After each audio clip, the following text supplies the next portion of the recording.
What's going on, folks? Welcome to TLP Sports Club. You are now watching TLP Live.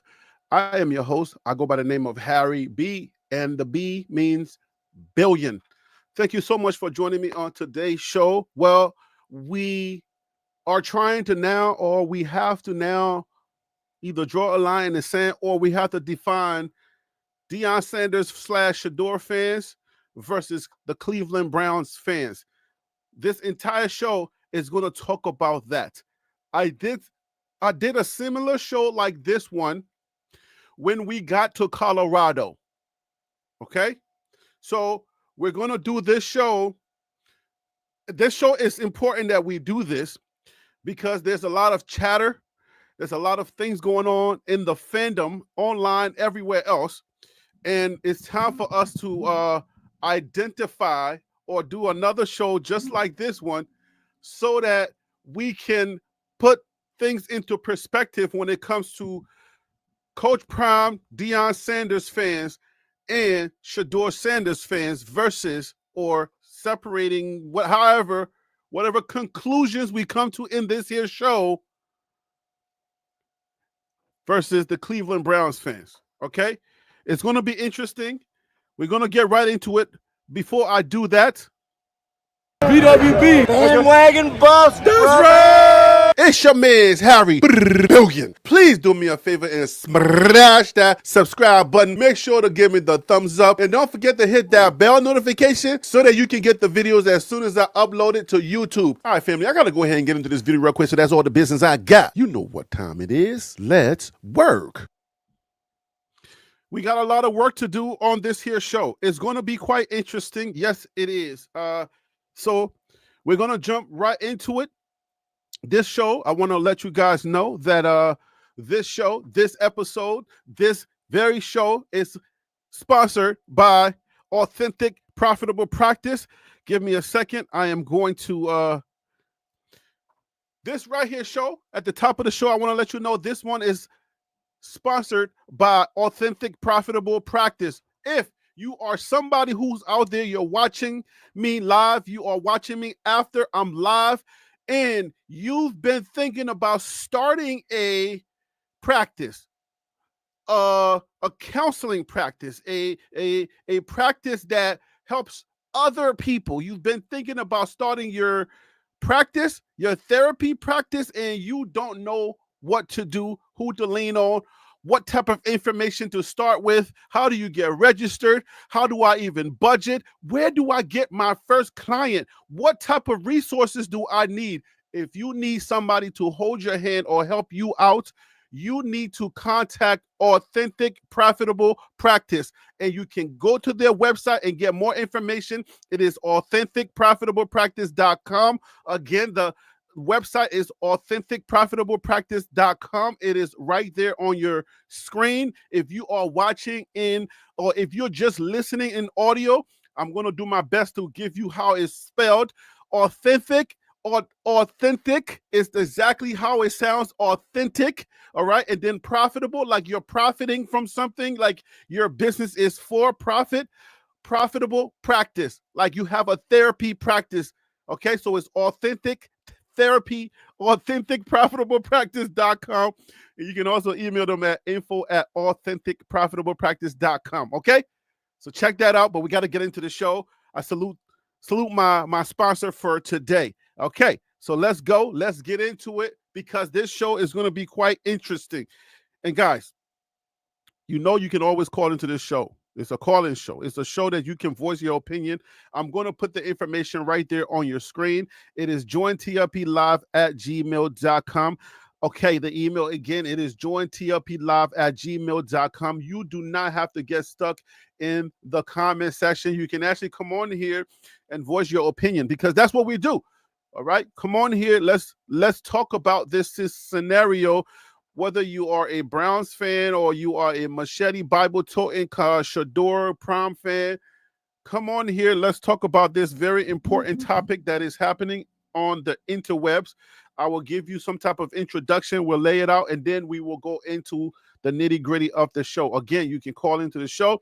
by just emailing me, jointlplive@gmail.com. That is the email. And if you are feeling generous and you're like, Harry B, I want to support your channel. I know that you do this full time. This is something that you're doing and you're helping the community. My Cash App is right there. $ TLP, that's Tango Larry Peter Sports Club. All right. $ TLP Tango Larry Peter Sports Club. You can donate to the show. You can, give me a little something if you appreciate the content. You feel what I'm saying? So let me lay this show out and then we get going. This is how we're going to do it. Is there a difference between Shedeur fans and Cleveland Browns fans? I put Prime in there because obviously Prime is his dad, right? But Prime from Colorado, from Jackson, Mississippi, Jackson State to Colorado, and then his son played for his team, and now his son is in Cleveland with the Browns. Is there a difference between Shedeur fans and Cleveland Browns fans? We have to define this and we have to talk about it. But as it is customary on this channel, when I do something, I have to do it in respect to everybody that's involved, right? I'm not here to spit on nobody, to say anything that's going to upset anybody. And if it does, then it was probably intentional, because you're going to be upset regardless of what I do. Okay, so we got to define this. I was sent a video, and the creator's name is Quincy Courier. He's having a conversation, right? But this video is, I would say, I have to give shout out to my guy, DC and Phil. This video inspired by conversations that we were having behind the scenes. So I'm not sure if we came to any sort of a conclusion, but I said, look, let me do a show. We'll come on live, and then we'll talk about it. And I think it's important that, we go ahead and we let the fans kind of like understand, or at least have a voice in the matter. So that's why I'm thinking, like, let's go ahead and let's just do that. Let's have the fans, have a say in the matter. So give me 1 second.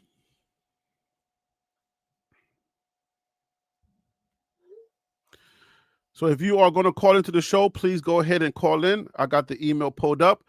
Once you call in, once you send that email, I'll go ahead and bring you on to the show. Let me make sure I've got the email pulled up right there. All right. I'm ready to go. So the question was asked, are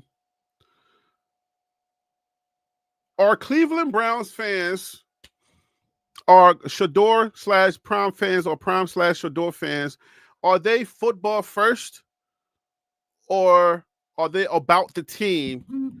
And if a quarterback makes the roster that is none other than Shedeur, will we celebrate and be happy regardless? We're going to delve into that answer today. We're going to have to talk about the answer to that query by, I believe it was DC Carson Music. We're going to delve into that query. I don't think the answer is simple. It's a simple yes or a simple no, because I would say there are perspectives that have to be discussed. There are nuances that must be discussed, right? Just like I kind of try my best to answer the question behind the scenes, I'm going to lay out how I perceive this, and I think it's important that we talk about it. Before I answer that question, let's take a look at Quincy's video.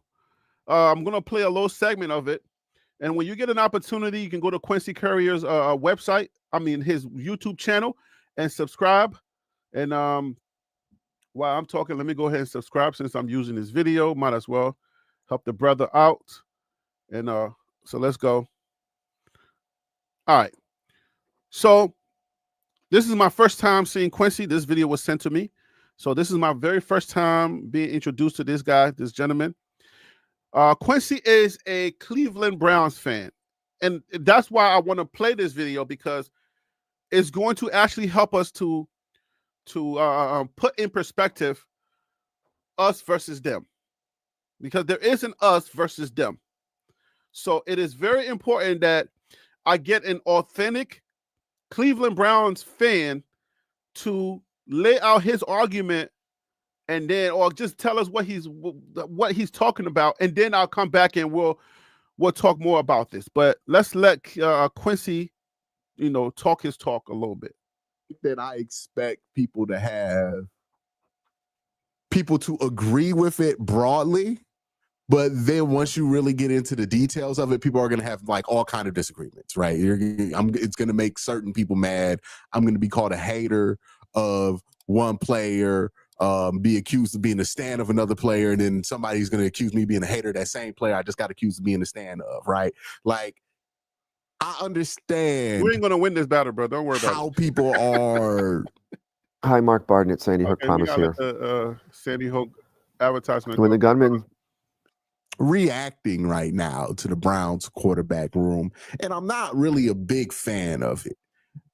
And I don't think most Browns fans, by the way, are in this camp, right? Like, most Browns fans feel the same way or feel similarly to me.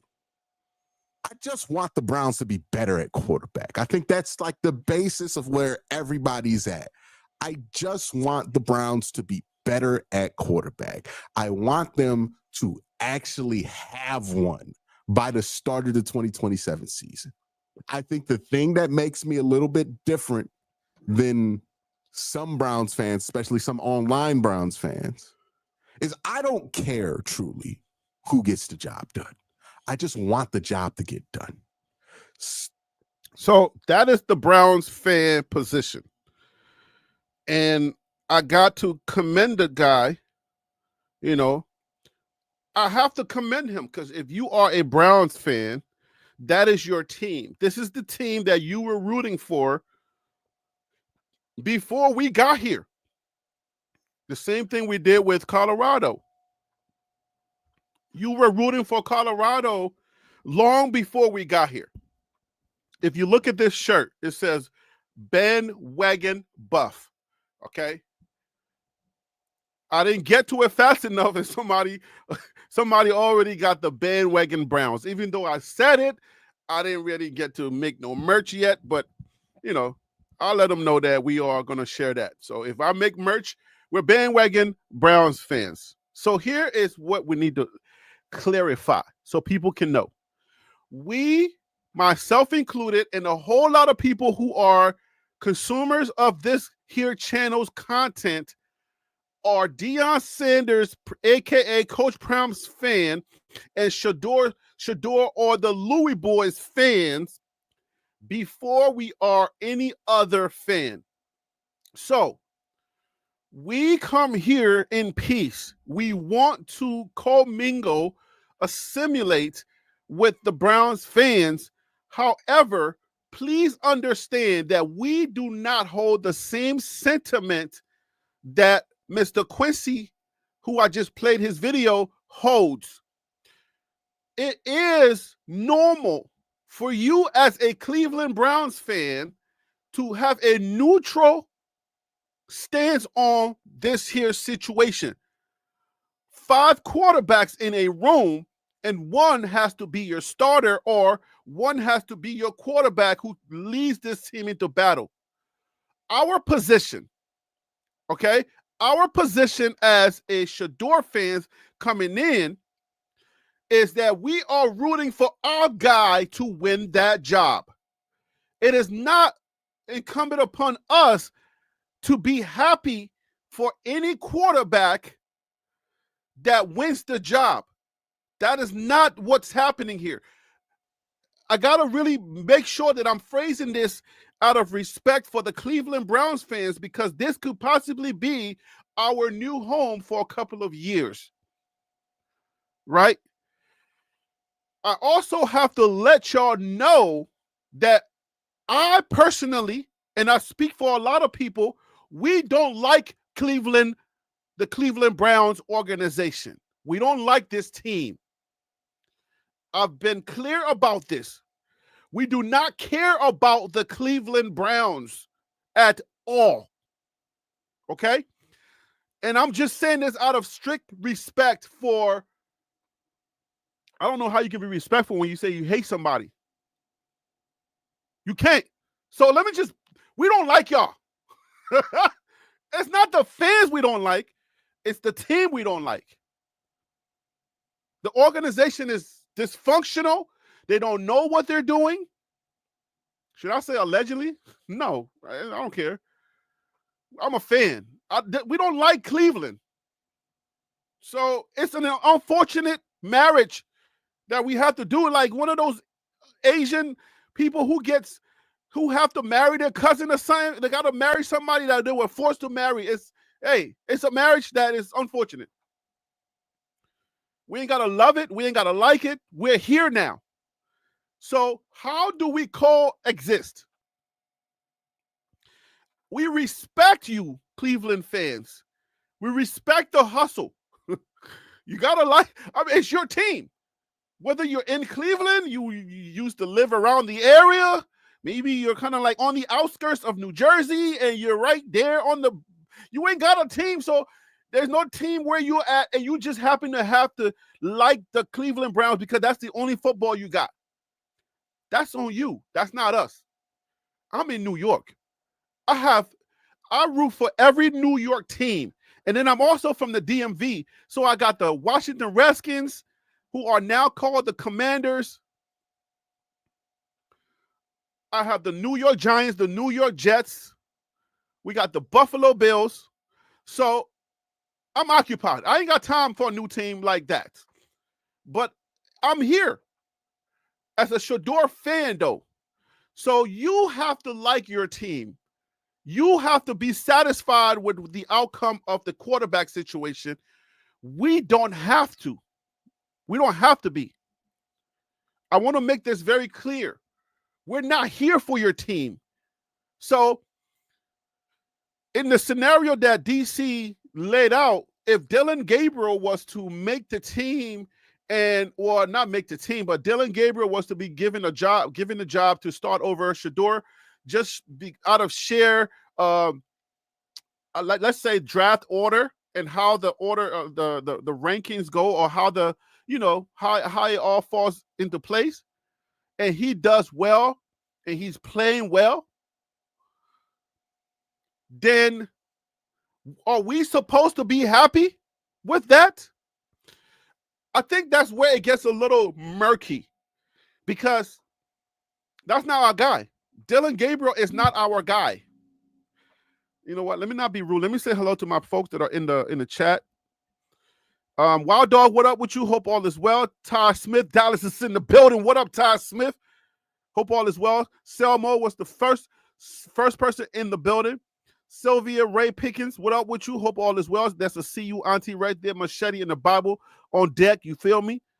Make sure you watch yourself. You feel me? Watch your back. Watch what you say around here. Jam, what up? BWB's on deck, Wild Dog. Bandwagon Browns and Bandwagon Buffs, we on deck. We here. So let's go back to the last scenario I just laid out. If Shador is not given an opportunity to start, will we be happy as a fan base? And will we just accept it if Dylan Gabriel is given the opportunity and then he beats out? I think the answer is an emphatic no. It would not. We would not be happy. If let's say Shador is given an opportunity and he stinks up the place and they take him out of the game. I ain't talking about like they give him 2 snaps just to appease us. Because if you want to piss us off, if you want to make us angry, do something stupid. I promise you, you don't want to do anything stupid like let's give him one rep, pull him, and then continue as is. We will burn the whole house down. It's a wrap. I'm telling you, you do not want that problem on your hands. However, if Shador is given a viable chance, like they give him a quarter, and they don't play around with, bringing him in and out, give him an entire quarter, right, in the preseason game, and he stinks up the place. And I mean, like, he's throwing ducks, interceptions, getting sacked, holding on to the ball too much. You know, that thing that Shedeur does that pisses some of us off. He just goes back into classic, Shedeur things that we don't like. Because obviously we don't like everything about Shedeur, even though that's our guy. He makes mistakes. He's human. But we know he's way better than a lot of those quarterbacks and than all of those quarterbacks in that room. Let me make sure I say it the right way. We know he's the man. So we don't expect him to stink up the place. I'm just using a scenario to just have a conversation. So, if he stinks up the place and then take him out in that next quarter and put in Dylan Gabriel, and Dylan Gabriel goes out, he starts to ball out. Should we be mad? I want to know, would y'all be mad? I think at that point, I'll be like, well, they gave him a chance. Hopefully they'll double back, and give him another chance, because sometimes one quarter may not be enough for a young person trying to make a team. You need to give him a lot of opportunities to fail, because that's what they do with most quarterbacks. If you got a franchise quarterback and he's stinking up the place, you don't want to pull him right away, because that's killing his confidence. So you want to make sure that you're building their confidence. But I do understand the fact that, if you get a quarter, you're supposed to maximize that quarter and not stink up the place. So me talking, I don't know, just for me personally, I don't think that I would be mad if he stunk up the place in that quarter opportunity that he's given. I wouldn't be mad after that. Would I be cheering for the Browns? No, my TV would be turned off. I'll just go do whatever I got to do, and then just keep checking my RSS feed just to see when the next time the Browns are playing. That's it. I am not a Browns fan. Okay? I think we have to make this very clear. I don't care for the Browns at all. Like, not at all. But there is a little bit of a consolation or a caveat to this. Let's say, because we know that Quincy Judkins allegedly was arrested or something like that. Let's say there are other players, because this is the thing that happened with Colorado. Some of us did not go to Colorado. I went to UNC Greensboro and Bowie State in Maryland. So those are my teams. UNC Greensboro ain't got, the last time I checked, they only have soccer and basketball and other sports. They don't have a football team yet. I don't know if they got a football team. So I had to go to A&T to go watch their team when I went in to watch football. My mom went to A&T. All right? So they were next door. So we had our home teams like DC and Phil. They were Alabama fans, but they're here contributing to my channel, helping me out. Other people like Wild Dog and Todd Smith, LSU fans. I think Wild Dog was a Colorado fan originally. He's been following them since the 80s or probably longer. So yeah, but a lot of us were not Colorado fans. But we came here and we said, hey, we're here. Promise here. This is our team now.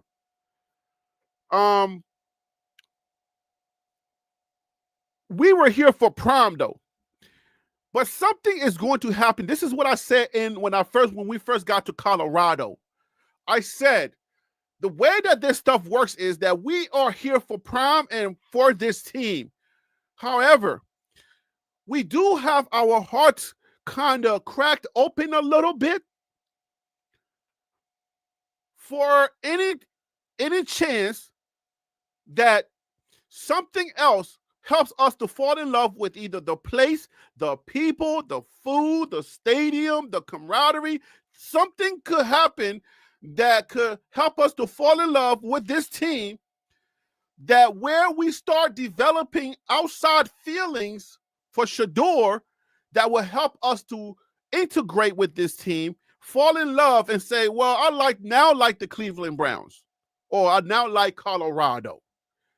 And for a lot of us, if you paid attention, if you went to any of the games like I did, if you traveled to Colorado, if you interviewed the people like I did, you started to understand that, oh my gosh, a lot of these people are white hippies and good white people, some blacks sprinkled in there.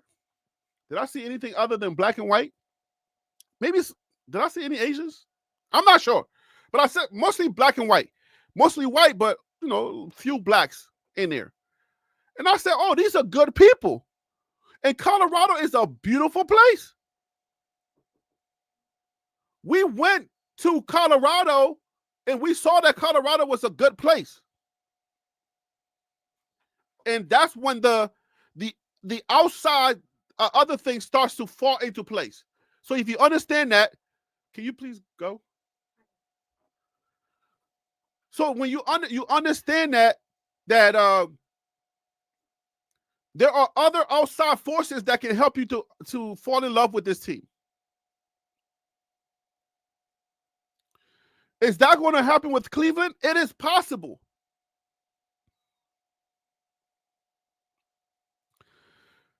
Shout out to Phil So Real for the super chat. Phil, are you going to troll me? Don't troll me, please. Phil said, even Dion said the players only came to see you for him. Why would the fans be any different?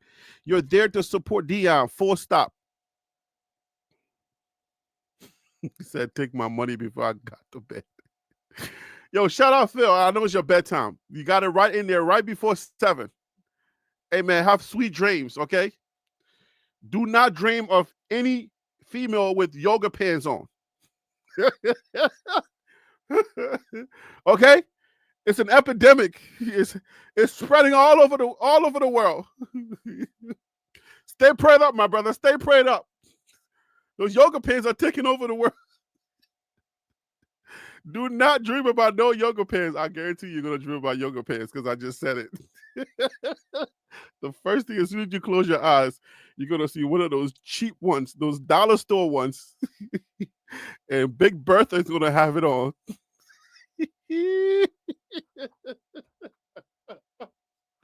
Big Bertha is going to have one of those cheap dollar store ones. Now they're making them with pockets, and it's starting to look like jeans. So I'm starting to appreciate them a little bit more because at least it's not messing me up my whole head. Anyways, I appreciate you, Phil. Thank you. In case y'all don't know, it's an ongoing joke here. I don't like yoga pants. If I ever became a politician, the first thing I will enact is a ban on all yoga pants at all costs. We must put a ban on yoga pants. The first thing from that ban that's going to be enacted is if we can't get rid of them, all of them at the same time or right away, we're going to get rid of the dollar store ones first, the cheap ones, the see-through ones. And if you weigh a certain amount of pounds, you cannot wear them. That's my first thing I'm going to do as a politician. Okay, let's get back to the show. All right. All right. So OFB, what up with you? Hope all is well. Bandwagon, Buff Man, all in chat. I pray all is well, everybody. All right. So please, I want everybody to understand this. At the end of the day, something's going to help you to fall in love with a team, because the thing about bandwagon fans is that it's a part of sports. People don't want to admit it, but it's an integral part of sports. We are all bandwagon fans of somebody or some team. Whether you went to LA with LeBron, or you were introduced to Chicago with Michael Jordan, or you became a Caitlin Clark fan. Is it the Sky Chicago, or is that the other girl, the black girl? I don't know. So when I'm talking about bandwagon fans, even though there's a stigma on that name, it's not strange for you to be a bandwagon fan. And this is what I try to explain to people. The idea of, let's just say, a fad or something that is exciting that's happening on another team is never missed on us. Because a lot of y'all were not MMA fans, but when Ronda Rousey, or whatever her name is, when Ronda was boxing or when she was dominating, you started to take a look over there. You feel me? So no matter what sport it is, we're all seeking excitement. We're all seeking some type of escape. We're looking for excitement. Shedeur Sanders provided that excitement for a lot of us. Prime provided that excitement for a lot of us at Colorado. And now that Shedeur was drafted in the 5th round in the 2025 draft, 144th by the Doodoo Browns, we're here. But make no mistake, we're not here for Cleveland. All right? I can't say no disrespect to the Cleveland fans, because if that's disrespectful and you don't like it, I gotta stand on business and let y'all know. But I would say, since we're here, let's all get along somehow, some way. Okay? Do not expect us to cheer for Cleveland when the guy that we're here for doesn't make the team or is on the bench and y'all are doing well. It's not our team yet until something about Cleveland helps us to fall in love with the team. Maybe it's the running backs room. Maybe it's the O-line, because if you followed us to Colorado, we are traumatized. We don't know what a good O-line is, and we don't know what a good D-line is, because Shador's back was broken running for his life. And at this point, we got to go back to our home teams to find out what good O-lines and good D-lines are. We don't know from coming from Colorado. So let's say it's the I'm coming a Wild Dog. I see the message. I'm about to send you the link right now so you can pull up on me. Pull up so that we can have this conversation. Because I don't want to have this conversation by myself. I want to hear some other thoughts about this.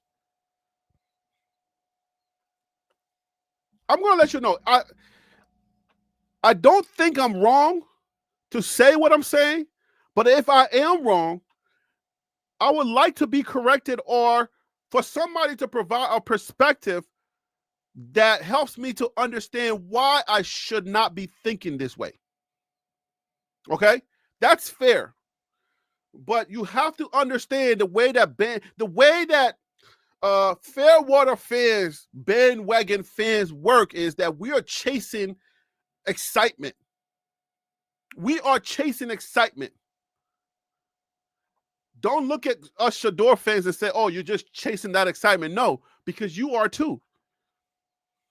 If you're a Caitlin fan, you didn't know Caitlin before the Angel Reese situation.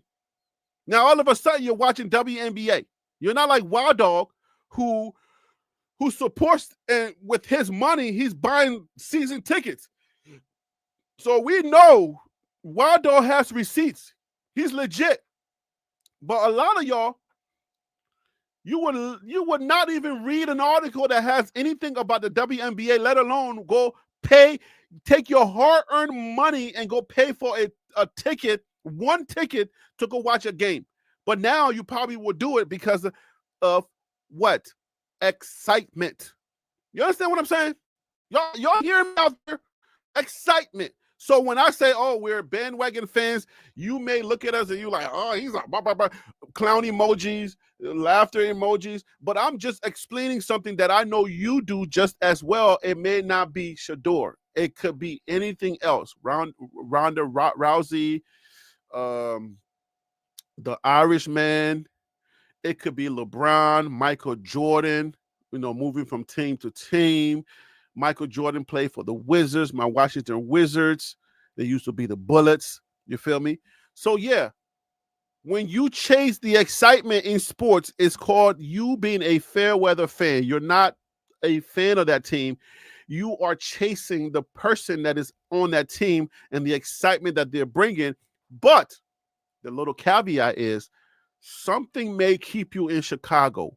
Maybe it's the cheesesteaks. Maybe it's the gang violence. I don't know. Maybe you're a thug at heart. You like Tupac. Thug for life. Thug life. Maybe something kept you in Chicago. I don't know what it was or what it could be. Right now, you are a diehard Chicago fans. How are fans made? Let's clear that up. Everybody that becomes a fan of a team, whether they are, it can go in certain ways. You could be born in that specific city, state, or region, and that is the professional team that is there. Or if it's a college team, you either went there, or your parents or your family members, somebody went there, and that's how you were introduced to that team. Some of us, we found the team by just loving football or basketball, whatever your sport is. You found it by them just winning a lot. And people naturally gravitate to winning. I hope I'm making sense out there. Because I don't come on here when I don't have anything to make sense on. You feel me? I know what I'm talking about. So we naturally gravitate to winning. The more somebody wins, the more you're like, man, I want to go watch the winners. I don't want to watch a bunch of losers, right? I want to go watch Michael Jordan kick some butts. They were winning. Some people hated us. Oh, you Michael Jordan fans, where were you before? Like, we don't care. We love Michael Jordan. Michael, you're not from Chicago. Where were you before? You don't even know anything about North Carolina. Michael, the more they cried, the more we pumped our fists until they couldn't help it no more. They were just like, they just had to give up. We did the same thing with Colorado. Dia. We were cheering for Coach Prime. Go, Coach Prime. Go, Coach Prime. 4-8, we don't care. We here. You feel me? That's how it works. And then something happens. You meet somebody in the community. You find out that, oh, these people are pretty nice. Maybe Quincy is nice. Let me play Quincy's video a little bit again. Maybe he's a nice guy because he seemed like a genuine person. So maybe I meet Quincy somewhere and we collaborate on like something. Maybe me and Quincy collaborate on something. I'm like, you know what, man? He's been following his team for a minute. You know what I'm saying? Like, I like Quincy. He's a cool dude. We just gonna go have some drinks at a bar, watch the game. You know what I'm saying? Because Cleveland ain't that far from New York. It's a long drive, and I hate that long drive. But I might just make a drive and just go out there, maybe have a pop-up or some type of link-up thing. And we all, maybe if I can afford it, we all go out there. We rent a section of a bar or something like that. Of course, you're going to have to, chip in some dollars. We rent out a section of a bar or maybe the whole daggone bar. And we go out there. We just have a lot of fun. And he's like, look, man, I understand that, Shador's not starting. That's if he's not starting, right? Shador's not starting, but Harry B, come on out and have some fun on me or something like that. We're going to all, should I say pause? Fun on me? No. Okay, we good. Diddy's free. We all good now. Okay, so yeah. So he's a good guy. Let me hear you talk some more. There are a lot of folks who are very invested on who gets that job done, to the point to where anything other than the person that they're behind right now getting the job done will feel like a failure. right? There are a lot of Shedeur fans that if Dylan Gabriel ended up being Brock Purdy for the Cleveland Browns, would be very upset. That's me. And would demand that Shedeur get a chance, even though it's obvious that Dylan would be the starter, right? Like if we were in that kind of a situation. And vice versa. There's a lot of anti-Sanders people who would be furious if Shedeur Sanders ended up being the franchise quarterback for the Cleveland Browns. There's a lot of people right now who would be upset if the guy that the Browns have that becomes the franchise quarterback is somebody in the 2026 draft class. Right? Sanders fans and Dylan Gabriel supporters at this point, right? They would be upset. Yeah, I mean, facts. Facts. What you talk about? Like, bro, you got a franchise quarterback there in Shedeur Sanders sitting right there. He has all the mechanics. He has not all of it. He has everything you need in a franchise quarterback. I'll give you a few. He's very well spoken. You want somebody who can command the room. So when he steps onto the microphone, you know that he's going to give you something authentic. He knows how to answer questions. He came out of the womb on TV, right? And then his dad gave him a little microphone. It was like real tiny because, you know, at that point he was a baby. So his dad gave him a little microphone and he was like, football. So he's been doing this since he was like a baby, right? So that's one part of it, right? And, you know, if you take out the 2 speeding tickets, he's squeaky clean. Like, he had to put that ticket in there to let us know that he was human. Like, okay, he's human. Dang it. He's young. I get it. So he was like, look, man, they're saying I'm too clean. I got to have a little bit of an edge. So he got in his car, went 100, and then 100 wasn't enough. He went 1 more mile, and then the cop was like, damn, bro, I would have stopped. I would have just let you go if you kept at 100. But you went 101, so I got to stop you. So that was part of it. So that's just to say he's a bad boy a little bit. He's not a squeaky clean kid. You know what I'm saying? Like, but yeah. So that's another part of it. He stays out of trouble. Right? But if you take out the tickets, right? So yeah, that's a franchise guy. Another thing, the dude is a great quarterback. Like Shador, you need to start focusing on this dude so that he can start getting ready to really take over your offense. Like his football IQ is very high. That's what you want in a young man. And he has a no quit attitude in him. Like when he was at somebody said Chicago. When he was in Colorado, like the dude, his back was, he has laceration, or he had a broken back, and he went in the locker room, got a shot, and he didn't want to leave his guys out there. He wanted to give his guys the best opportunity and the fan base the best opportunity to win. And obviously, Cleveland needs a tenacity like that. You need somebody who has that mindset that I'm here to win and I want to win a Super Bowl. Right? Franchise. We're talking about the guy that has the entire package, the overall package. He ain't 4'9", 4'11" on a good day, depending on how he sleeps, right? Like Dylan Gabriel, who he needs a step ladder to be able to see over the defenders. That's not him. He's 6'2". You know what I'm saying? He's a solid 6'2", maybe 6'2.5" if he eats some oodles and noodles, you know, the jailhouse way. You know what I'm saying? You got to put some eggs and maybe some hot sauce in there. If you do that, it'll stretch your spine bones.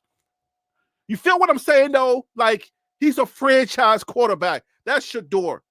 So if you're going to go out there, leave him out there and then go in 2026 and try to grab somebody like, let me see, Arch Manning or some other guy that is now coming up. I forget his name. They sent me the information, but I was like, what is this about? If you do that, you think we're going to be happy? Let's stop playing with me. Stop playing with me. Valerie, what up? Valerie, I hope you're good. Get your machete ready. Now, all y'all get your machete ready. We're going to be slicing some people up if they do my guy dirty. Oh, the Browns aren't even giving them a shot, right?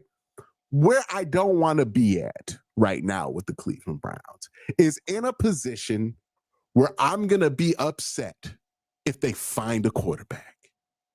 I think that is the worst position to be in as somebody who cares about the Cleveland Browns.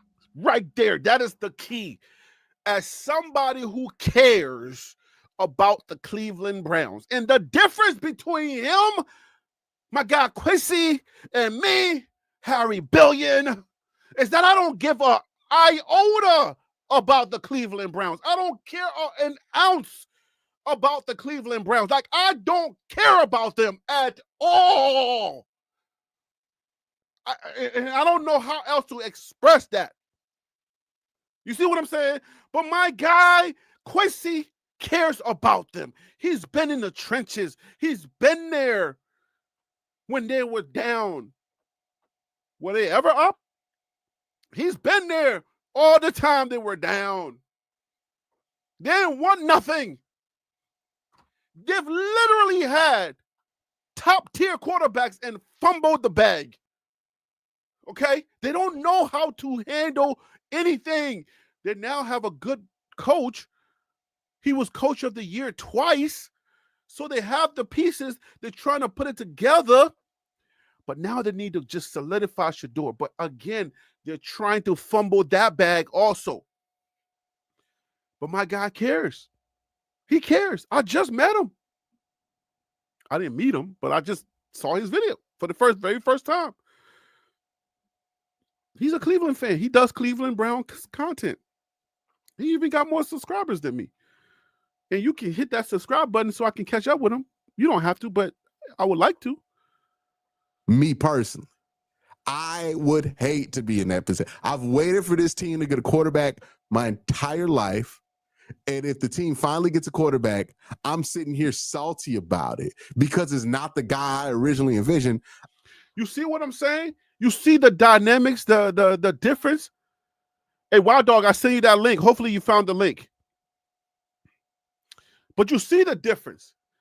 You see why I'm telling you, because he's been waiting all his life. So for him, if we find the quarterback, if they find a quarterback, his position would be like, yeah, thank God, because he's cheering for his team. If they don't choose Shedeur, I'm out. I mean, it's just that plain and simple. I told the Colorado folks, and they didn't care. It's like, Harry B, we understand. At least you're honest with us. In that community, they rallied around me. They supported my channel. My intro video, when you look at my intro video, I got a white guy and his wife in here, and they like, yo, Bandwagon Buffs, what's up, BWB? They're like, man, you didn't put us on the video, man. We did an interview with you, and what happened to it? I was like, man, my bad. Good people. They're like, we understand where you're coming from. We know that you're not from Colorado. You didn't go to school around here. You didn't live around here, and you're here for your guy. But something may transpire that may inspire me and encourage me to stick with the Browns no matter what. Is it Quincy? I don't know. He light-skinned. You know what I'm saying? I don't trust light-skinned football fans. So why you think me and DC are always clashing? Like, I don't trust light-skinned football fans. If you understand what I'm saying, like, you see how dark I am? Even the light is making me light a little bit. Like, there's a little bit of light right here. I gotta go paint this light dark. Like, no. I can't trust light-skinned football fans, but it's okay. Oh, Lord. Anyway, I get it. Like I said, look, I might meet some of these content creators that's about Cleveland business. And you know what I'm saying? Like, we might vibe. So I get it. I understand it. Something may help me to fall in. Hey, look. My little brother went to Youngstown University and played football for him. So I already have a Cleveland connection. All right. There's a little bit of a light in there, right? So there's somebody can spark that light, like at a concert or something, like, you know what I'm saying? Like something's gonna have to transpire for this to happen. But I'm gonna tell you something though. If you fumble this bag, if you do Shador dirty, you will feel the wrath of an African, of an American, of a Creole. You will feel the wrath of an American Indian. You will feel the wrath of something that you've never thought was supernaturally possible. You're gonna feel. I promise you, Cleveland. I promise you. Put Shedeur in for one snap, bring him out, and then put Dylan Gabriel in. And if he's messing up, no matter what he's doing, you keep him in there. I guarantee you this will be your last time owning an organization such as the Cleveland Browns. We're going to tear this sucker down. I promise you. I promise you. This ain't what you want, okay? We're just giving you a fair warning. Like, do the right thing like Spike Lee. Do the right thing. I worked in his office and I missed him. Everybody was like, yo, Harry, Spike is here. Spike is here. And I was like, dang, you know, Spike is my idol. Now I don't have idols, but you know, Spike is the man that I wanted to meet. Like, cause my directing is sort of like, I'm trying to be like Steven Spielberg, because this is my order. Okay. Steven Spielberg, Spike Lee, may his soul rest in power, John Singleton. That's the order. You feel me? So they was like, yo, Harry, Spike is here. I had just came from Maryland. Came to New York working on a film that was actually taking place in Spike Lee's office that John Singleton was producing. Frank Reyes, I believe, was the director. And I was like, yo, I want to meet Spike. They was like, yo, Spike is right here. Like, he's here. Where you at? I'm like, y'all sent me on a chore. I was a production assistant at the time. They was like, yo, hurry back. I'm running through Manhattan, Brooklyn, Staten Island, everywhere. I'm like, oh, I'm coming, please, wait. Spike, wait. As soon as I get there, Spike is gone. I'm like, thank you very much. This sucks. So I never really met him personally, even though I was working like, you know what I'm saying? Like, you know, downtown Brooklyn. You feel me? I was like right there the entire time in his office, and I never got to shake his hands. It's all good though. It's all good. Because all I got to do is just I got to be one of the biggest creators in this space. And then one day he'd be like, yo, Harry B, I heard you was loving the work, and let's shake hands. Let's meet, son. Like, you know how we Brooklyn dudes be doing. That's how we be like, yo, son, what up, homie? That's how things work. But Quincy, y'all gonna have to forgive us. Maybe not. Maybe we don't care. But we don't care for your team. We just care for Shador. All right. I mean, y'all been struggling like Colorado. Y'all was struggling for a minute. You know. You said what you said? What you said? All you gotta do is get courtside seats at the next. No, yeah, that could happen though. That could happen. I got some things in the work, and with God's grace and mercy, you know, money ain't gonna be a thing like that. And then I'll just be like, yo, I'll take my whole family down there, courtside, and I'll be like, yo, Spike, it's your man's Harry Billion, man. What up? He'd be like, you did Goons? You know that web series that was one of the hottest web series in Brooklyn? That was you? I said, yeah, I was trying to get 50 to, you know what I'm saying, get it, but he didn't really want to mess with it because he had other things doing. Blah, blah, blah, blah.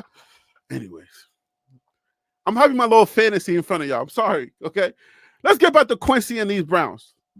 All right, Quincy, you got a few more seconds before I get you off my screen, okay? I'm giving you love right now. And y'all go to Quincy Courier's page. You feel me? And y'all, you know what I'm saying? Show him some love. I don't know how you don't feel like a dumbass at that point. Like, no disrespect. I'm just saying, like, if you've been waiting for this as long as I have, Browns came back in 1999, pretty much my entire life, right? I was born in 95. The Browns were 95. Lord. 95. around the first 4 years of my life. I've been waiting for this moment in my life. why do some black people look like they're older than other black people? Like, why is it that he looked like he older than me? He was born in 1995. Is it a beard or is it because he's a Browns fan? I mean, you know, Browns, they will age you. That's why I don't like him. My whole life. And I'm gonna poo-poo on it because it's not the guy that I jacked up the stats in Madden, got really excited about. All right, I get what he's doing. We're gonna go ahead and say, all right, that's enough, Quince. That's enough, Q. They probably call him Q. Everybody with a Q name is always Q. And Q is always, you know, much better to sound because, you know, you hip hop. Y'all Americans, y'all like to sound cool. Hey, yo, Q. Hey, Q. Man. I love picking on your Americans. I just let y'all know I debated an atheist. I debated an atheist online. I held my own because I'm not an apologist, but I did debate an atheist. I made a video. It's going to be on my Billionaires Mindset channel. I'm going to put it over there. But yeah, we went at a debate, and the one thing that I realized is that the way that we're raised, the reverence that we have for God is different, because if you can imagine, some people don't look at God as the ultimate, right? They always have this question about how could God do this? Why should I fear God? Or how can God do all of these crazy things? And I'm like, you just said God. Like your spine should shake when you said the word God. But maybe because you were not taught about reverence, like in Africa, we reverence our parents. Like, you know what I'm saying? And a lot of people on the other side of the world, they don't care. Like they're cussing their parents out and they're not listening to their parents. So the way that we're raised can kind of like, it can shape your mind on how you look at God. So when God says the beginning of wisdom, in fear of the Lord is the beginning of wisdom, people are like, they're taking that. And then when they say God told people to take out the entire village, like, why would God do that? God's supposed to be good. Like, nah, he's sovereign. And his ways are not your ways. Anyway, y'all can go over there and see that video when I drop it. I held my own. It was my first time debating somebody, and it had to be an atheist. And I was like, you know, I'll let them know, like, yo, you know, I live different because I'm from Africa. The way I think about God is different. The way Americans think about God, it's a little different. Y'all ain't about that life. A lot of y'all not about this life. Anyway, I don't want to piss off nobody. Let's go. Wow, dog, what up, my guy? Let's go. Unmute, Wild Dog. You got to unmute, Wild Dog. You got to unmute. Unmute. There we go. Hey, salute, brother. Salute, brother. Man. Are you one of those Americans that think of God weekly, week way, or do you think of God as the supreme, the ultimate? Let me just get that out the way. No, I'm strange, brother. I let folks know I'm not the one. Okay. If you're not ready, I seek the truth, speak the truth. If you're not ready, keep it moving. Okay. If you on some canned stuff, or you on some whatever stuff, I'm like, man, I'm a child of God. The Bible is a children's book, and my truth and wisdom resides about 500,000 years ago. That's where I've been at. That's where I study and resided. Now, like you did, meeting at someone at their level, you know, that comes with patience and wisdom, things like that. So there is that aspect of it, of spreading the gospel and being a good citizen and being a good child of God. But yeah, where I'm at, man, we're talking about hundreds of thousands of years ago. I'm like deep in what ancient scripts we done pulled up, and AI has been a blessing because, you know, some people that have done the work, they dismissed it for whatever different reasons, because they were atheists or because they were, you know, supremacists in some way or another, you know, but AI has come straight through and given confirmation to a lot of the work that some anthropologists have done, you know, whose careers were almost ended or ended because of nonsense, you know? Mm-hmm. So AI has been a blessing in that sense, is that oh, we can't figure this Sanskrit out. You a lie, you know? No, man. And then AI comes in, ties in all the data, and it starts spitting out translation. My man. And then Well, they're here's like, an American that does it the right way, that respects, yeah, reverence God in the right way. yeah. So, Wild Dog, I'm talking tonight about the difference. We're drawing a hand. We're drawing. What is it? Straight out of Pittsburgh. That's what's up. So I made you wait because I had to go. I had to go put a different shirt on. I had to basically get dressed for this theme that you got going on tonight. If you wait, so that, hey, Phil So Real. It's past his bedtime, so he's not here no more. But if you are a Pittsburgh fan, you got to be an NT Browns fan. Is that right? Poo-poo. I'll put that in the chat. Poo-poo on the Browns. Poo-poo Browns. That's what I thought. Because that's like are your rivals or no? Yes. Long, bitter-hated rivals. And then, of course, I have respect for the Browns, to a degree, right?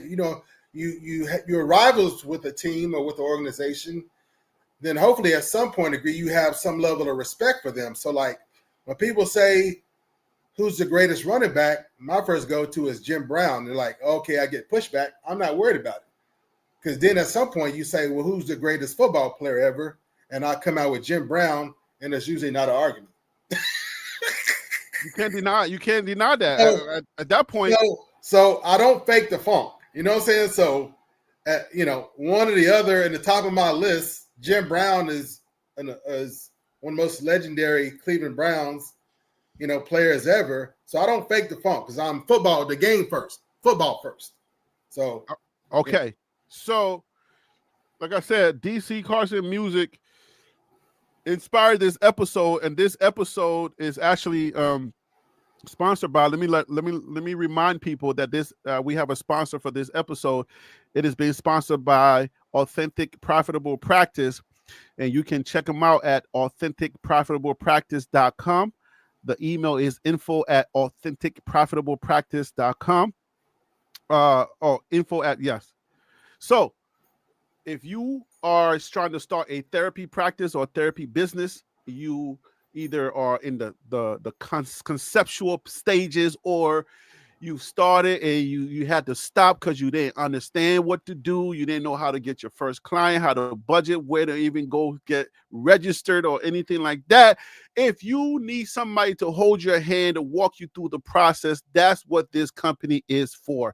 They hold your hands and they walk you through how to start your business, how to start your practice so that you can get your first client and start giving that therapy that most Black people don't take seriously, because when they look at it, they're like, oh, I don't need that. I can just go out with the boys, grab a few drinks, and we out of, you know what I'm saying? But we know that therapy is important. So for those of you out there that are trying to start your therapy practice, but you don't know how, or you need a little bit of an assistance, maybe you're further along and you stuck somewhere, go ahead and hit them up.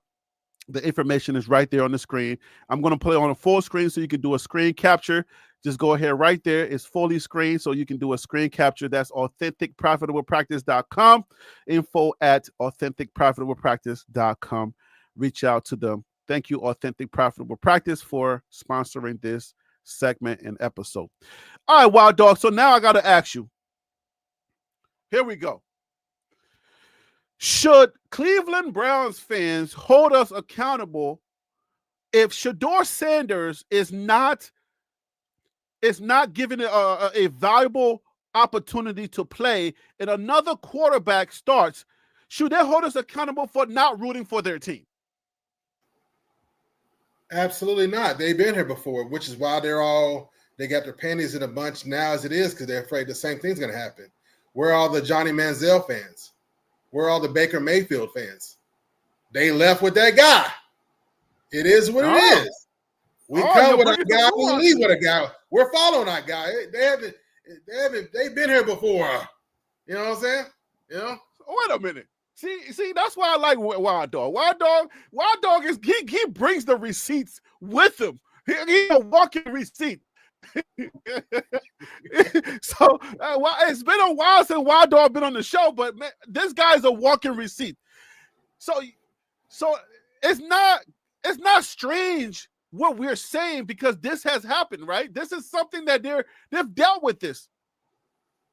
Now, The Johnny Manziel fans are no more. The Baker Mayfield fans maybe are a few sprinkles here and there stay for the Cleveland hot dogs or whatever made them stay. I don't know what was good in Cleveland. I don't know, but they stay for a reason. Maybe a few of them, but where is the majority of them? They're no longer here. Yeah, the Manziel situation is on Manziel, and he's done interviews and everything expressing that, but I don't know. The Baker Mayfield situation, well, he asked to be moved, but why did he ask to be moved?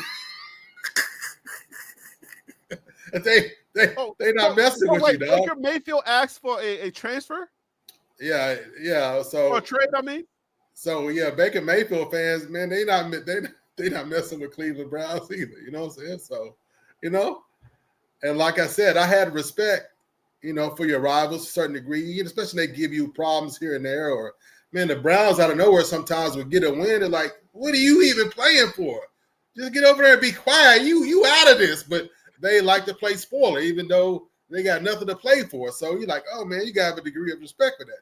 Sometimes it hurt you. It hurt the Steelers. And other times it helped you. You'd be like, thank you, Browns. Playing for nothing. Thank you. Right? But when the city of Cleveland lost their team, I was like, man, what in the world is really going on? How they let that happen. But it is what it is. They not the first city to lose their team. Hopefully they're the last, But, and then at some point, the Baltimore Ravens gave the history and everything back, But until then, the Cleveland Browns were the Baltimore Browns and the Baltimore Ravens. So, yeah, it's messy because the Browns are messy. Just like poo-poo, the poo-poo Browns. Doodle Browns. Hey, you said it, not me. Yo. But I always say, look, man, our hearts are cracked open just a little bit, right? Because we might meet somebody that might be, cordial, and something may cause us to say, we can stay in Cleveland. So let me ask you, what if you know anything about Cleveland since you're our rivals? What could be a few things that would change our mind to want to root for Cleveland other than just leaving them, other than rooting for Shador? If you know anything if any Cleveland fans are out there, you want to come onto the show, please let me know. But I'm just using my guy Wild Dog for this segment right here. What if anything that you can give us? What is one thing that one or two things that we may say, oh, okay, that's pretty cool. I might stick around for that. Anything. Cleveland is a nice place to visit.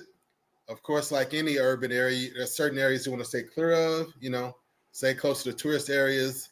So, doing an away game, going to a Cleveland Browns home game, I would say that would be something. That would be something, and so are you saying that they have a nice stadium or they have a nice fan base that if you go there, you might fall in love with that? Game days, game weekends in Cleveland. That's I would say that's something to that would be worth the trip. And then so that's a college town. That's like a football town. Yeah, I could give it that much. And then Ohio has a long, strong history with football. Period. So right. Culturally, for the state of Ohio, not just Cleveland, but the state of Ohio, period, has a strong, close history with football from the early days. So. Besides being around New Jersey, what other teams are around there?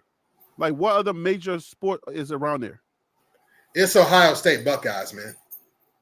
First and foremost. It? That's all they got is that's first and foremost. You got the Cincinnati Bengals, but when people say Ohio State and I'm saying the state of Ohio, as part of football fans, just say spit it out, old man. Yeah, the Ohio, University of Ohio State Buckeyes. That's out of all the football, pro, amateur, whatever, it doesn't matter. Ohio State Buckeyes has pretty much one of the strongest fan bases. It rivals the Dallas Cowboys, put it that way. Okay. So if you made a list, regardless of NFL or pros or college, the Ohio State Buckeyes makes everybody's top 5 list. And it depends on how you want to look at it. If you want to look at it revenue-wise, fan number-wise, it don't matter-wise, the Ohio State Buckeyes are on that list. Okay. Undeniable. So I'll go ahead and spit it out. But I'm not a Buckeyes fan either.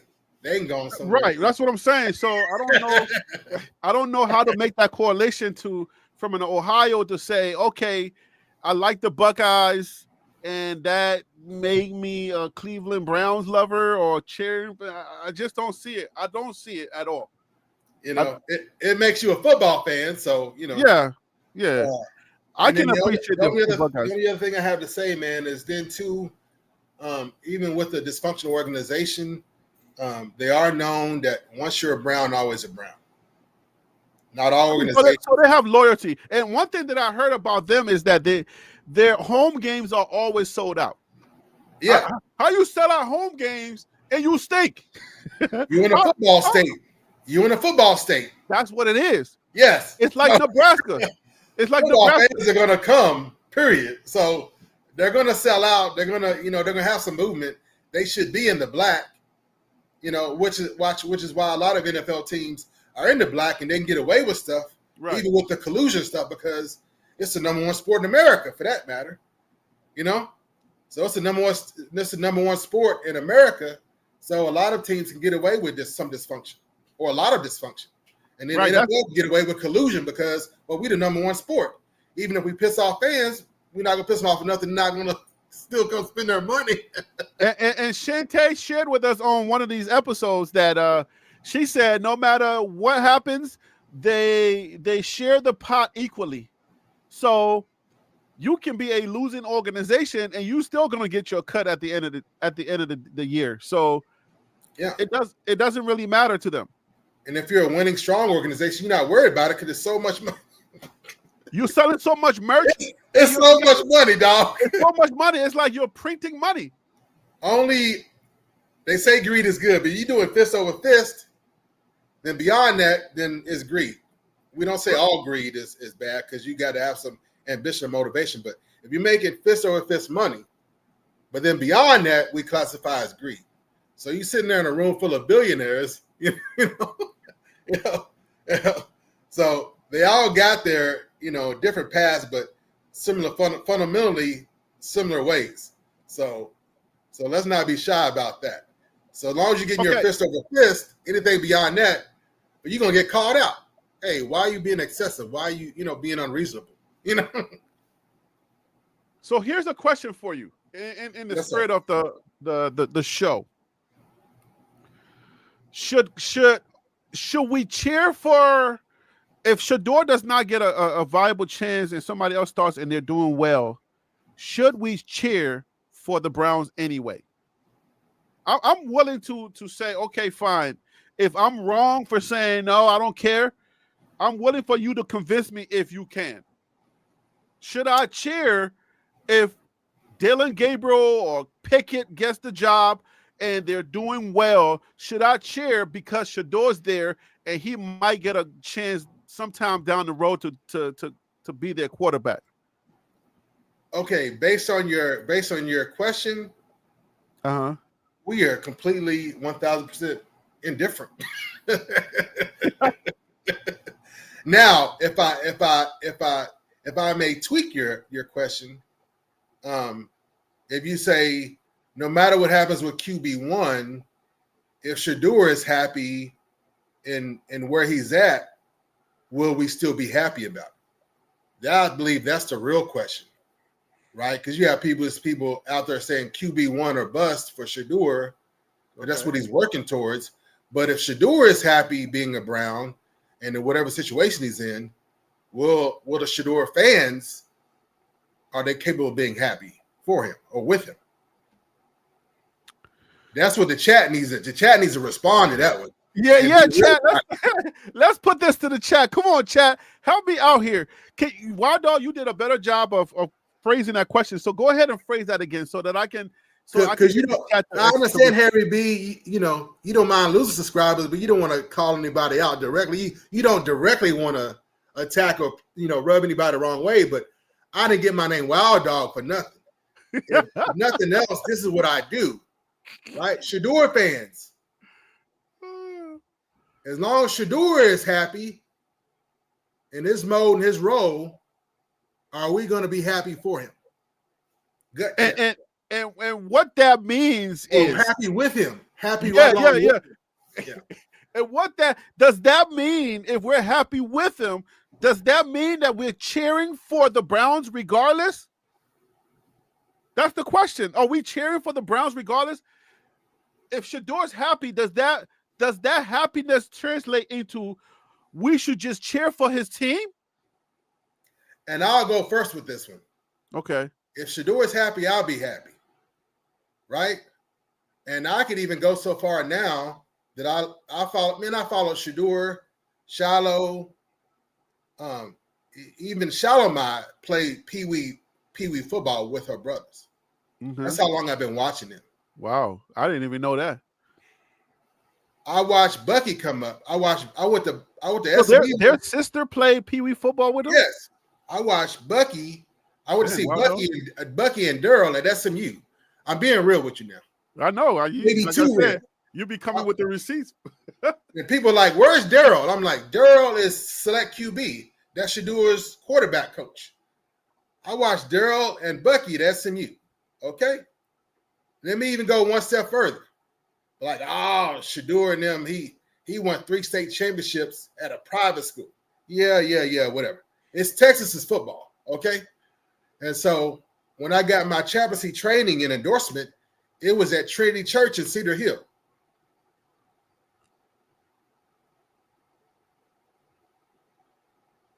Okay. So this is the so-called private school right down there in Cedar Hill, which borderlines Duncanville, which is next to DeSoto, which is right next to Oak Cliff. This 10-mile radius, 10, 12-mile radius, if you will, of football talent hot pot. When the recruiters come down here, they come to see everybody. Wow, okay. You dropping some gems Even right now, out of basketball, football, we don't miss a draft out of that area. Oak Cliff, South Dallas, Duncanville, Cedar Hill, DeSoto. We don't miss a draft, NBA or NFL. Don't miss me with you have to play for Duncanville or you have to play for Cedar. No, you don't. And when recruiters come, scouters, they scout everybody. They come through the whole region and scout everybody. They don't miss anybody when they come down here. We got some answers coming through. Let's talk about some of these answers that are coming through. So at this point, if Shedeur cheers a Cleveland Browns win, I would cheer Cleveland Browns win as long as it's not against my Steelers. Okay. All right. That's being completely transparent. Okay. And I can hear my phone buzzing already. Okay. Checking me. Miss Anyway says no, because they are just burying him on the depth chart, and no, he won't be happy not playing. So that's Miss Beautiful. That's not we asked. How's she speaking for Shedeur? Don't speak for Shedeur. We give a hypothetical. If Shedeur is happy, Shedeur could be happy as QB2 behind Joe Flacco. Oh, yeah, you're right. Because the hypothetical that we're throwing out is if he's happy. So Miss Anyway, you're gonna answer this anyway. Okay, you're gonna have to answer the question that's on the table. Don't change it. She's got a cheat code. I know she's trying to change this thing. Don't change it, Miss Anyway. Okay, you almost threw me for a loop, but I have Wild Dog on here, and he's gonna bring me right back. He's like, "No, Harry, that's not what we was asking. We're asking if he's happy and he's cheering for the team, and Dylan Gabriel is, he's doing very well, and Shador's right on that sideline trying to be a good teammate. Will you also cheer for the team and be happy for the team? That is the question. Do not change it." Okay, we got one from Tammy. Hold on, let me put it up. I agree. Shador's happiness is all that matters. Oh, okay. He doesn't need a start, or he will be prepared 100% before he hit the big stage. Okay. So let's see. Sabrina says, well, yes, we for Shedeur number one. I don't know if she's saying, okay, yeah. So that means if he's happy, then She'll be happy. So she's with him 100%, no matter what, whether he's flowing in good. Because I'll give you a hypothetical, right? And basically, Shedeur has almost said it in so many words. Okay. He loved Joe Flacco. He even gave his own daddy pushback. He'd be like, Dad, that's Joe Flacco. Super Bowl champion Joe Flacco. And Shedeur is at camp and be like, Mr. Flacco, what do you need? Mr. Flacco, can I carry your bag, Mr. Flacco? Yeah, I hear what you're saying, Wild Dog, but gleaning. So we're not talking about him not being a competitor, but we already know there's a potential scenario where Shedeur himself could be okay at QB number 2 if he's still be able to glean from Joe Flacco. Now, if he's behind Pickett, oh, homie, I'm coming for you, right? If he's behind Gabriel, hey, Gabe, you know you're not ready for this smoke. You're not ready for this being smoke. coy, Wild Dog? Is he just being coy? Is he just doing that to, you know what I'm saying, to assimilate and not seem like a salty person? All the allegations I know he's authentic. I'm not trying to question his authenticity. I'm just saying, like, you know, certain things you say, but it's like, is he really like, is that 100%? With Joe Flacco? With what Shedeur is saying about Flacco. Yeah, I think he's being 100%. Okay. Yeah, I can see that. 100%. I mean, Shedor's a cool kid, and he has his own personality. I can see where he's like, yo, I'm Team Flacco. I can see that. Because who else played for the Ravens? Let's not get it twisted. Let me go a little deeper then. Who else played for the Ravens? Coach Prime. That's true. So it's not like it's just any. No, but hold up. But is Coach Prime Ravens history? Would you say Coach Prime is the Ravens history? What team is Coach Prime's history? Like, what football team are we saying? It has to be Atlanta, right? I think if you're a kid and your dad's paying for the Ravens, it don't matter to you. I hear what you're saying, but if you're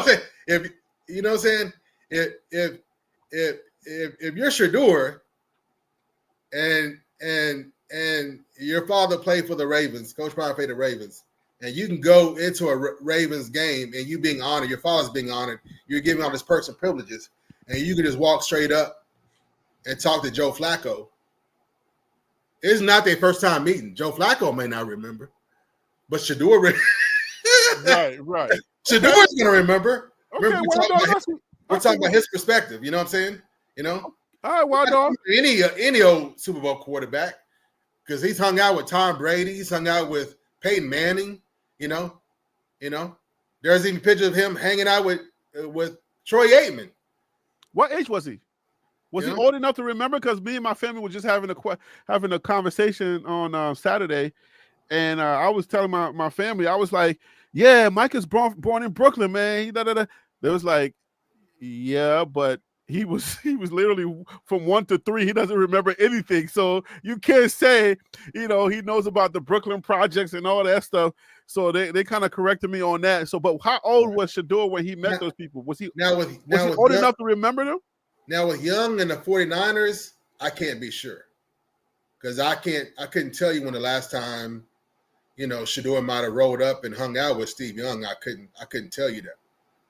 But the Cowboys, man, that's all. You see how Michael Irvin be hanging out all, man. The triplets, all them, man. The Cowboys the legends are always around each other together. You know what I'm saying? So I bet Shedeur hasn't gone 2 years without running into Troy Aikman. Right. I would bet everything on it. He hasn't gone more than 2 years without actually having, like real face-to-face time. Not just waiting, real time with Troy Aikman. Let's get back to some of these answers here. Yeah. Ty Smith says, if he's happy, we should be happy for him. I've been happy since he got drafted. Ty Smith, you kind of happy over there. You happy in Dallas? Ty Smith, you kind of happy over there in Dallas. Dwayne Harris says 100% yes behind number 12, no matter what. All right. And Ty Smith was calling you out. He said, don't forget Duncanville. I think you said Duncanville, though.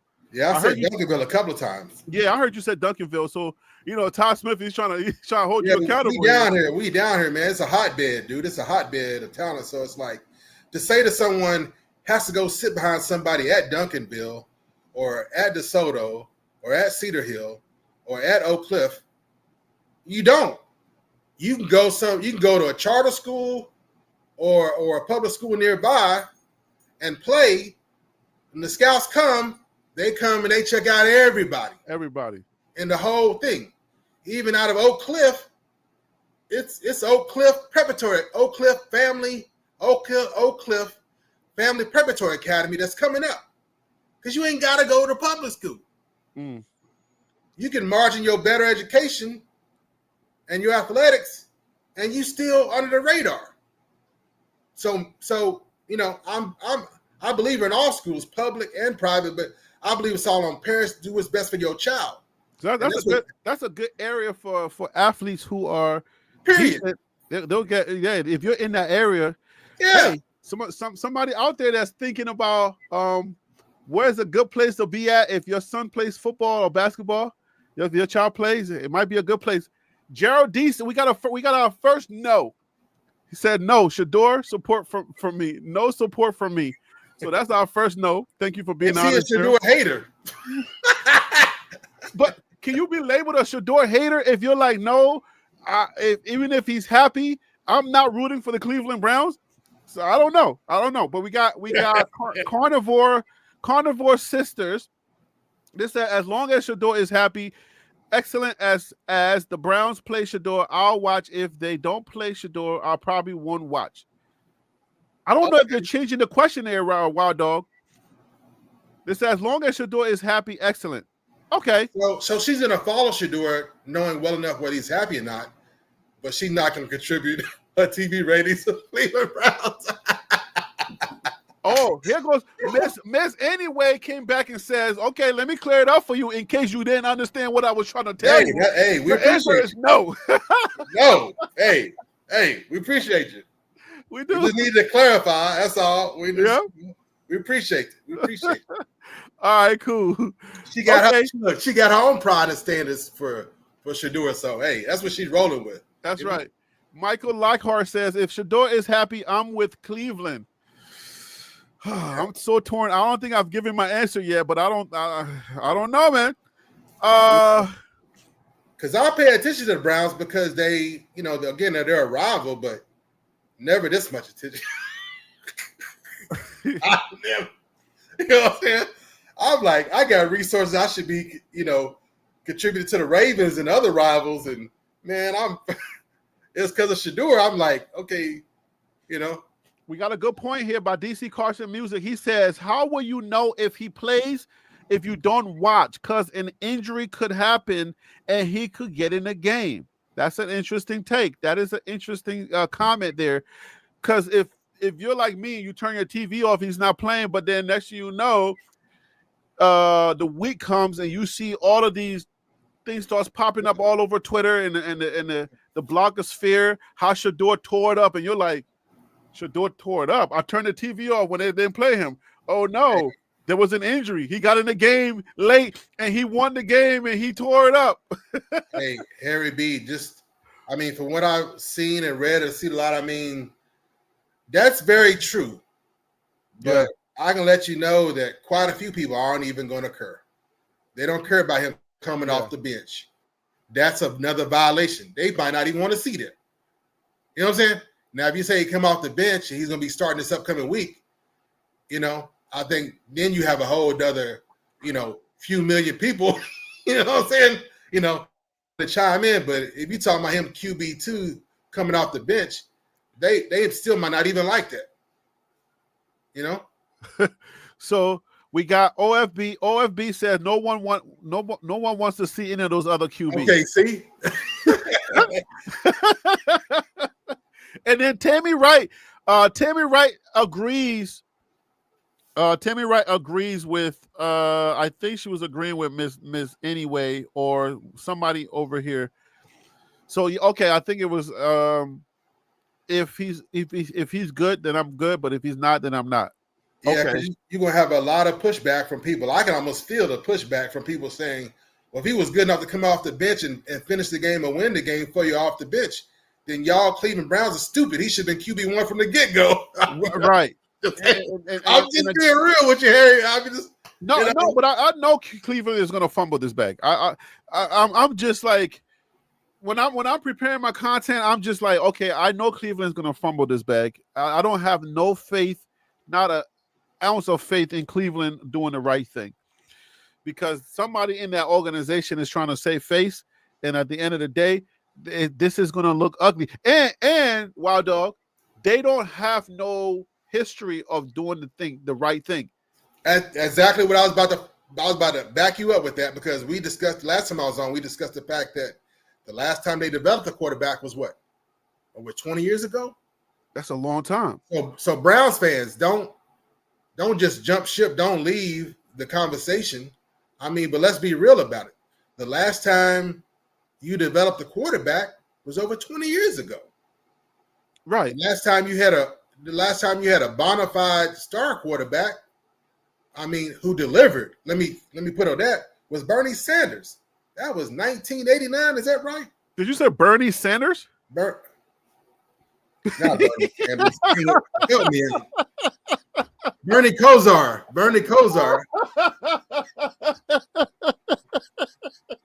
You know I ain't right all the way 100. Sleepy Joe. I got my ice pack on. I need 2 ice packs on. Yeah, right. Bernie Kosar, excuse me. Right. Respect for the legendary Cleveland Browns. Bernie Kosar, with the last QB to help, they won the division with Bernie Kosar.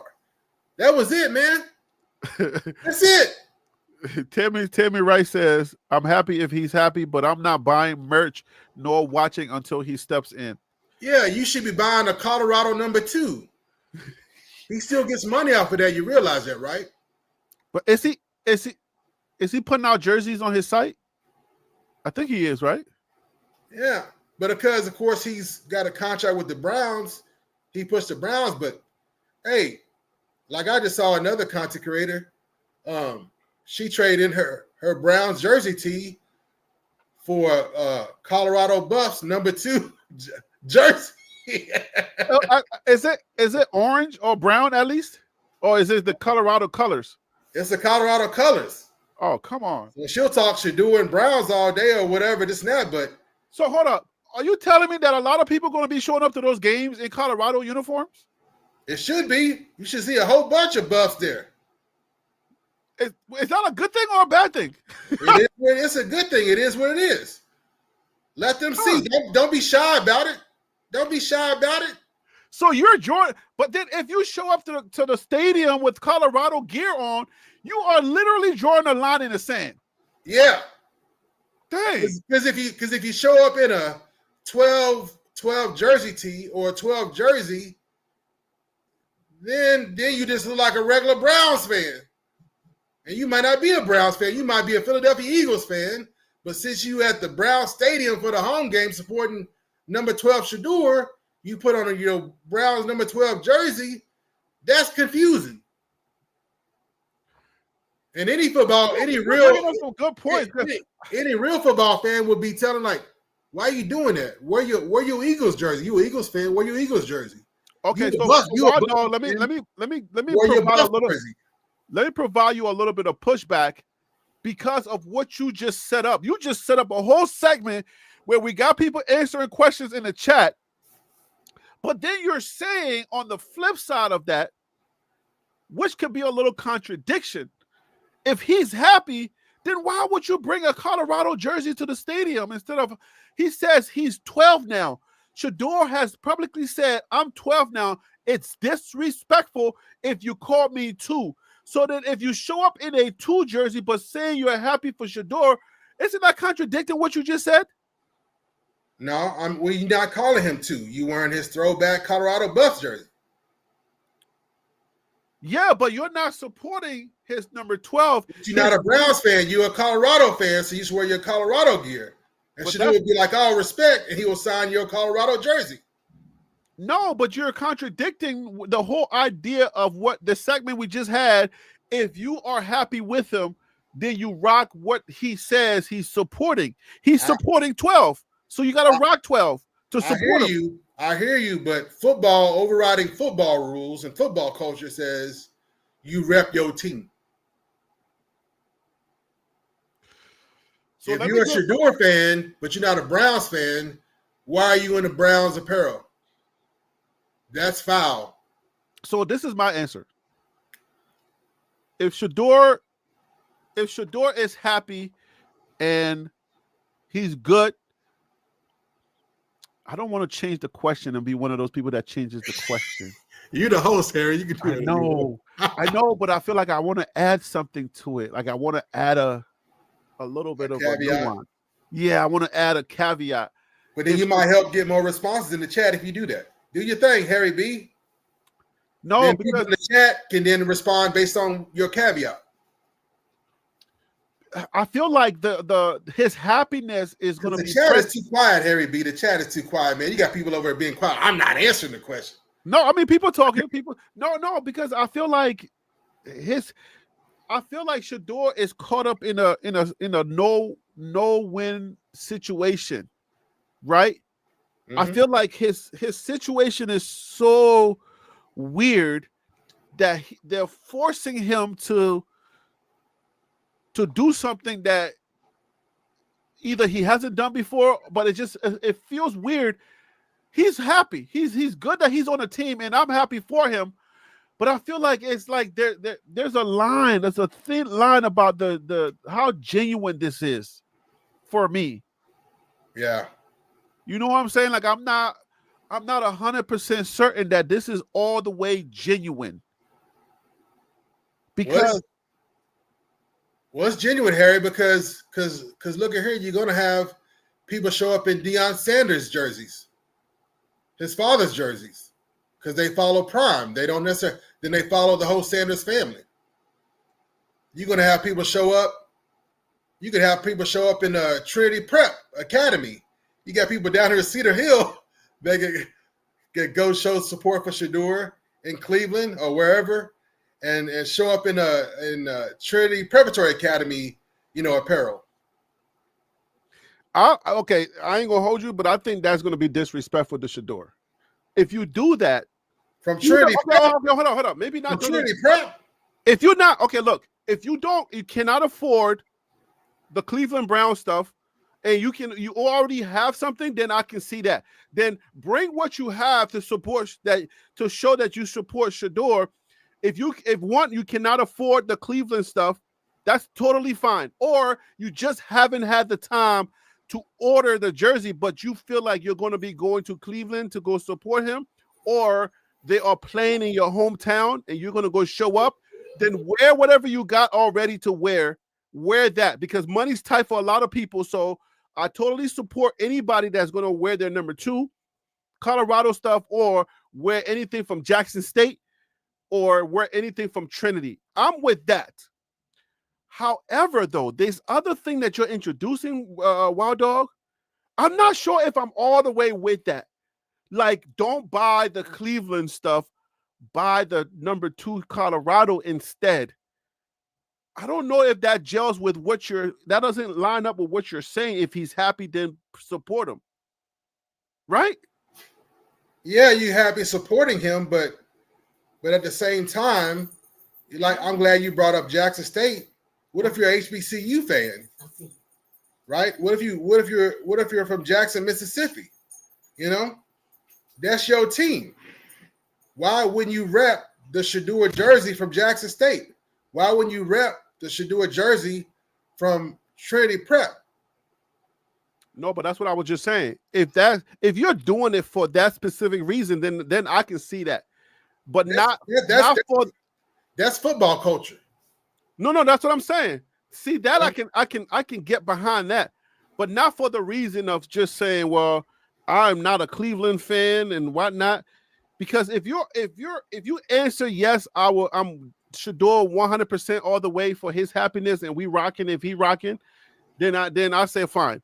But for some reason, I feel like I'm not rocking, even if he's rocking. My answer is no.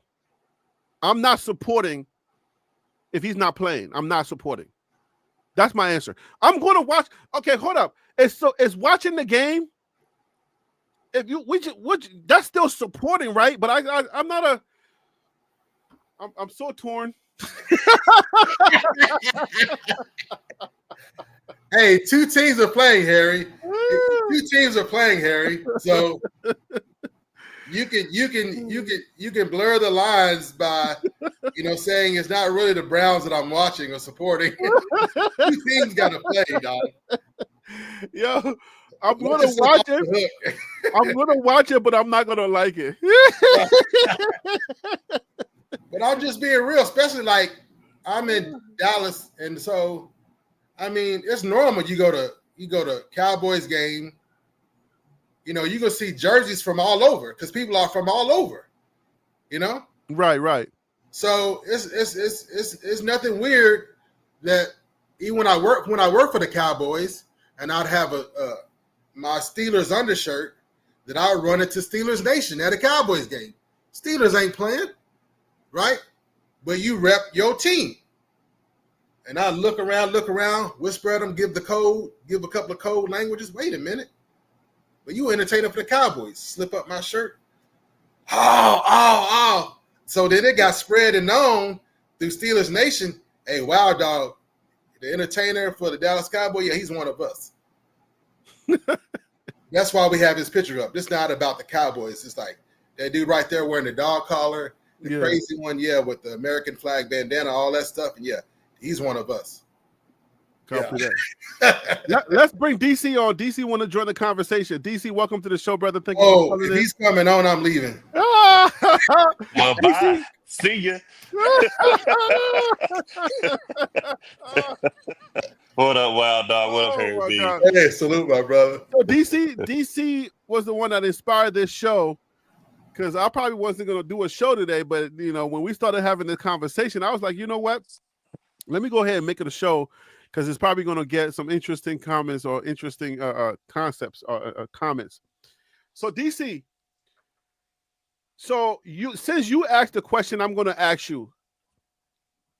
Will you say you're not right if we don't support if they don't play Shedeur? What is your take on that? I think you have the right to be whatever kind of fan that you want to be. I just think that, we all have to exist in these spaces together. And that being, if you're going to, like, for example, First of all, have you been hacked? I don't know if I got the right DC. Are you sure? I'm sure. What is happening right now? Check your phone. I don't know. Is this AI? This is AI. I try to tell you, Harry, you're coming with some funkarelli today. Go ahead, DC. The thing is that, but you got to understand that, put it like this. When you got to Jackson State, everybody was opening and welcoming.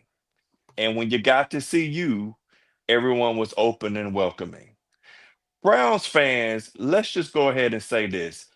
I think you can wear whatever jersey you want to, but I would highly not recommend going into the stadium and start talking about how crappy the Browns are and they need to play Shador. I wouldn't do that. Well, no, we don't recommend that. No, don't do that. And don't do that at all. Crash out. Yes. But the culture in Cleveland, don't let the smooth taste fool you, or they dysfunction of the organization fool you. You need to make it home safely. Right. Yeah. Don't do it. They're not Philadelphia fans, but don't test it at all. Right. Be chill. I'm gonna let you know right now. Be chill. Let me look into the camera and let you find you one of the bleachers. We here at TLP Sports Club, we do not recommend that you go into the stadium and you start talking greasy and crashing out. Do not crash out in the stadium. You may not make it out the parking lot. Please. Okay. Go ahead, DC. Yeah. All right, so I think that that's mainly it. Is understanding is that you're there for Shador. You don't care about the Browns. You have the right to do that, but you also have to respect that these folks have had decades of losing bad. So they might feel some kind of way, and they're very protective. Just like you are very protective of Shador and Coach Prime and all that. They're very protective of the Browns. So don't go in there. And the thing I want to say is that you have the right to watch it, but you still have to, like, that's why I was listening to Quincy. I was like, he has a point, is that the separation between, hey, I'm a fan of this particular player versus, hey, I'm a fan of the team, because often there's a different thing. Like, I'm a Bama fan. I want Milroe to do well in Seattle, but I'm not gonna melt down if he doesn't play for 2 or 3 years. And I think that because my team is Bama, but I do like the players. I'm a fan of the players, but not on that level of how people embrace and love Shador. And I get it. It's just that I think we got to have the Browns is one of those things where we're gonna have to make room for each other. You know what I Oh, mean? but DC, I got a question for you though. What's that? You are a Bama fan, right? Yes. How long did Milroe play for Bama? We started for 2 years. So Milroe is not the same as Shador for you, because you probably will support Bama quarterbacks in the same vein that you're like, oh, who that's the quarterback for my former college team. But this is, remember now, we had a whole phenomenon show, right? We ain't talking about, like I went to Bowie State and I used to watch A&T because my mom went to A&T, so I used to watch A&T football. We ain't talking about quarterback being drafted from your team and you just say, oh, okay, that's what's up. We're talking about a phenomenon. Put it like this. This is different. Put it like this. Okay. If you want to have a Shador versus Milroe, or also, believe it or not, Bama fans, we will trash our players because they sometimes call Milroe mildew. So we'll do that. If you want to have a conversation about Shador versus Milroe, I ain't gonna hold you. I'm gonna sit here and say, hey, Shador is more accurate passer, but Milroe is more athletic and his deep ball is better. But the intermediate and he's that's Shador all day. Shador better. But now, if you start sitting here talking crap about Tua, I'm gonna get you. That's one of them players where I'm like, no, in comparison, it's not because I'm a Tua fan. Doesn't mean that I love Tua like people love Shador. It's just to a point where what Tua did, or let's say even AJ McCarron, ain't no comparison. Even though I know AJ McCarron didn't do well in the NFL, bro was a baller. I mean, come on now, Wild Dog. We can't take nothing away. Back to back. I mean, that's a national championship. He had a lot of great numbers. So that's all I'm saying, is that I like my team, but I do also, certain players, I'm like, hey, that if you are legendary, I'm gonna call it like it is. Yeah. And then DC, I have a question. Now if you make it, let's say Milroe is QB1 or whatever, and you make it to a Seattle game, what you wearing?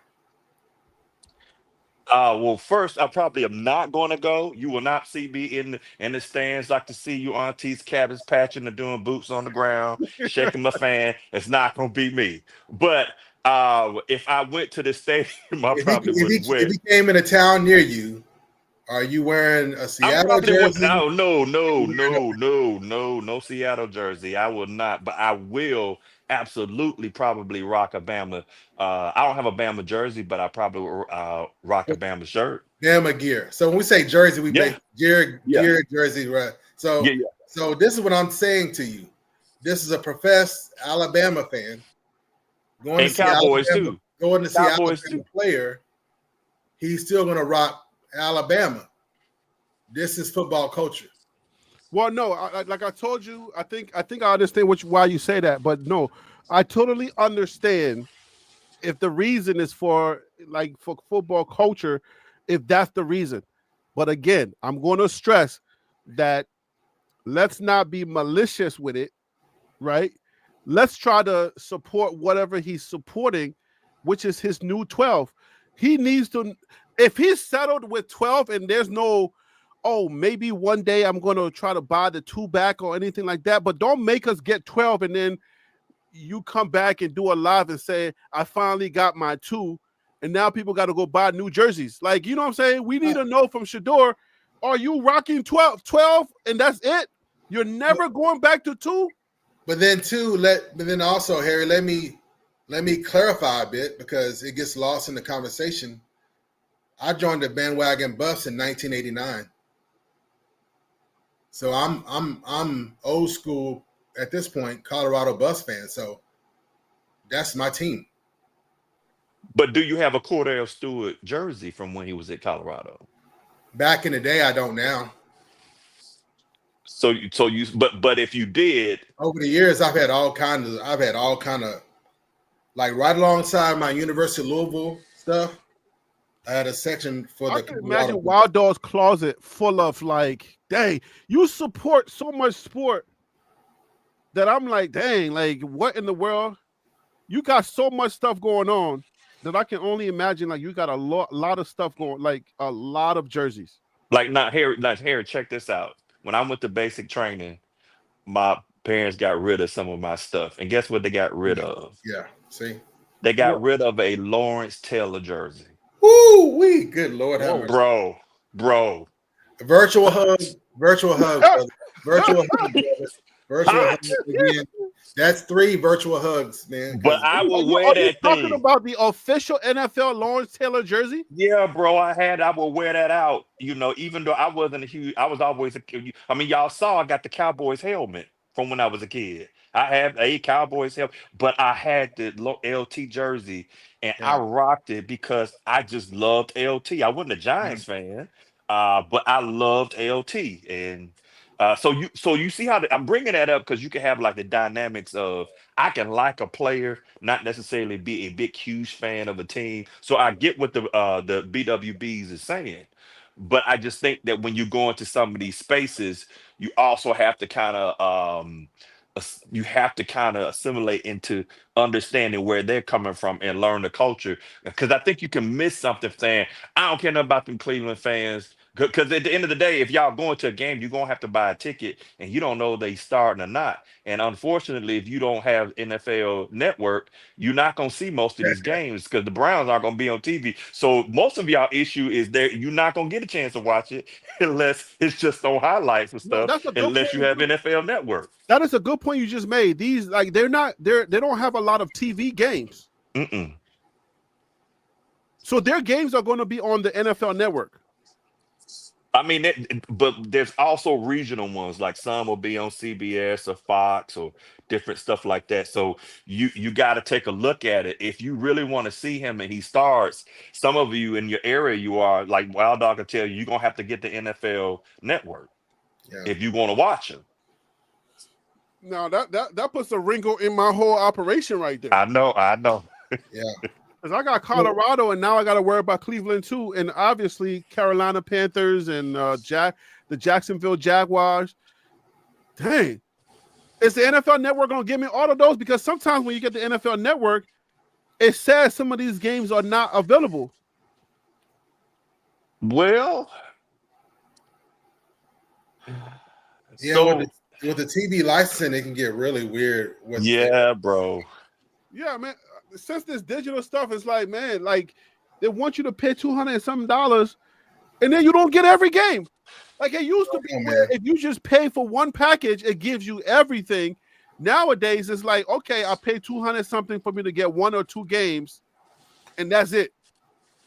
Like NBA, it could be a national televised game, Mm-hmm. and if there's a local affiliate, it'd probably even be on that channel too. Yeah. And then, in any affiliate cable channel, but still on the NBA TV. And if it's my Mavericks, I can still get it on Mavs TV. You feel me? But it took a lot of NFL just behind on the times with that. But but again, that's why I mentioned earlier, you get greedy. So if I got TV rights to a NFL game, I'm liable to get greedy. Right, but see, not enough, liable to get greedy, and it's blacked out everywhere else. right, but see, here go the thing, Wild Dog, with that is that this is where it gets tricky because I know people are saying, like let's say Shedeur sold $250 million worth of jersey. I hadn't verified that, I hadn't seen nothing. When I researched, they said that was likely untrue, though I'm sure he sold a lot of jerseys. But y'all have to look at I posted that thing earlier where the Browns are worth 3.9 billion, and the Chiefs are worth less. Yet Chiefs have Super Bowls. So you got to look at some of these markets. You got to look at the value of the team, and it costs exponentially more to pay for these NFL games. Them tickets ain't cheap at all. Yeah. So then if you try to get the NFL package, so here go the thing. Unfortunately, if you're going to be in a thing where you want to watch Shedeur, and then you unfortunately are going. I mean, think about what we're saying is you're gonna have to invest a little bit in the Browns. Yeah. You're gonna buy if you want to see the games that he is starting, you're gonna have to get the network. Now you can hope Hey, that's a Fox game, or you have to be in that area where they see it because the games are different depending upon your location. hey, DC, I'm gonna have to officially invite you to a project I'm working on. You know, I'm slow over here, but um, something came up, and I made a statement that winning a chip doesn't guarantee that you're going to operate in the black. And I wrote it down, so I'm like, that's a project. So Mm. you bringing it up and you realizing that, I would definitely want your input, you know, on the project, whether it's a recording in the studio or if it's live. I'd love to have you contributed to that because not everybody wants to hear that. Not that's usually something I would say and it ruffles feathers, but there's a lot of teams with chips who are operating in the red. And then you're like, well, how is that possible? Well, Harry B and I just talked about how Ohio is football. Mm-hmm. Football's number one in the country, but football is just ridiculous. Right, depending on your state, to your Ohio, state, to the residents of Ohio. You know, your city could be a football city. You feel me? Like we're in New York, so I mean we got everything here. hey, So Harry B, it may not even be people in Cleveland. It's Ohio, people in Ohio coming from wherever mm-hmm. for a football game. They might not even care about the Browns. We're talking about, you know, Shador fans not caring about the Browns, but a lot of these people that, you know, creating this revenue for the Cleveland Browns may not even be in Cleveland or not necessarily Cleveland Browns themselves, just football fans. That's true. You go to Cleveland Browns football game. I wonder how many Buckeyes jerseys you see. A ton of them. Right. Yeah. So let's get the people this schedule right here. Yeah. If you have been not seeing Shador updates or footage or anything, and you've been wondering, hey, what's happening? I don't know what's going on. And especially TLP hasn't been keeping you abreast and making these everyday videos. Let me just give you something right now. So this is the training camp information, guys. Friday, July 25th. Practice is going to start at 2 p.m. These are, I believe, these are media events, and you can actually buy tickets to see these practices. So, Harry B, I heard it's sold out. Oh, well, let me just give them the information. And let me go ahead and say that the Shador fans sold it out. Of course. But yet again, Cleveland, the organization, they don't know how to handle stuff. So, bury him. I'm sure there's a secondary market, StubHub or something you can, you know. Yeah. If you really want to go, I'm sure there's a secondary market. I'm sure people invested in I'm sure some people invested in these to get a return. Like they may have bought a lot of these tickets and they're going to resell it. So yeah, bought 4, but only 2 of them are going to sell to. You know what I'm saying? Yeah. So that's Friday, July 25th. That's going to be at 2 p.m. And then we got Saturday, July 26th. Practice is going to start at 9:30 a.m. And then Monday, July 28th, that's practice is going to be at 2 p.m. Tuesday, July 29th is going to be at 2 p.m. Hey, you see that on the 29th, military appreciation? Yes, I do. Yeah, I love that, man. They give me warm and fuzzies right there, dog. So are they gonna do something special or maybe have discounts on the tickets? Do they do that? They sometimes have some. There's an organization sometimes that if you sign up for, you can get free tickets. So, okay. But let me ask you this though, both of you this. But Dallas usually means like a helicopter. Let me give out all the dates before we move forward. Wednesday, I couldn't help myself. It's okay. It's all good. Wednesday, July 30th, 9:30 a.m. is going to be the practice. Friday, August August the 1st is going to be practice at 2 p.m. Then Saturday, August 2nd is going to be 9:30 a.m. practice. Monday, August 4th is going to be the last one, according to this website. Practice is going to be at 2 p.m. All right, go ahead. Yo, you had a question. All right, so let's say Shador is deemed QB1. Hold on real quick. For anybody that wants to do a screen capture on this stuff, I'm going to make it a full screen. DC, you can talk. I just want to make this full screen. All right. Go ahead. So if you find out he is, let's say, the third game or fourth game that he's QB1, because I don't really see, I think there's a low percentage of him starting the year off, as game one QB1. But I'm not saying, but notice I didn't say zero. I just said there's a low percentage. But let's say game 6 or 7. Either you go into the game. Hold up. Say that again. I think I said, it. Let's say that he is he's now, you get to game 6. Yeah. And they have, Flacco didn't do, Pickett kind of flamed out a little bit. And you got Shedeur and they put him in. Are you going to a game? Game 6? Yes. Yeah. If he's starting that, would you go to a game? I'm the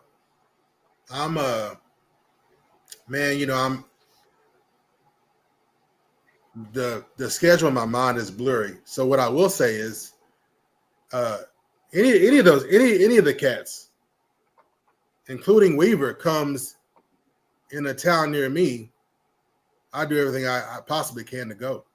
So I haven't missed any of the Sanders kids. So I'm not going to definitely miss Shedeur. So I'm in Dallas, Texas. So I got the Dallas Cowboys. I got the Houston Texans. I got the New Orleans Saints, who I can get to easy. So I got, and then from there, it would just depend. Like, you can get cheap flights to Florida, period. So, and I got people all throughout Florida, including outside of Tampa Bay. So there's lots of opportunities for me to do family visits, vacation, and catch Shedeur all. Lots of motivation for me. So any opportunity I can. Even last year, I was kicking myself that I didn't make it to the Texas Tech game, but it is what it is. So I'm real about my stuff, man. I back it up, man. Yeah, I mean, Wild Dog he's like I told you, man. Wild Dog is a true sports fan, for real. But for me, I don't know if I'm going to any games. I'll have to see, because Cleveland's not far from me. I would say it's not that far from me. I forget how many hours it took for me to get to Youngstown, but even the Cincinnati game, I've got people in Northern Kentucky not do work in Cincinnati. I could go home to Kentucky, do a visit, and then my question for the Cincinnati Bengals game. So my question, like, for example, week 11, week 10, they played it at the Jets. Would you go, Harry B? Ooh, week 11, he should be QB1. They've been ran through all 3. Look at here. I know. Worst case scenario, they done ran through all 3 of the others, because they don't have. They're gonna be at MetLife Stadium. They're gonna be right here. They done had to start 4 different quarterbacks in the last 2 years. So this year, why would this year be any different? Yeah. Oh man. Dilemma. Glad you pulled that up. Putting Harry B. Stop sweating, Harry. Just answer the question.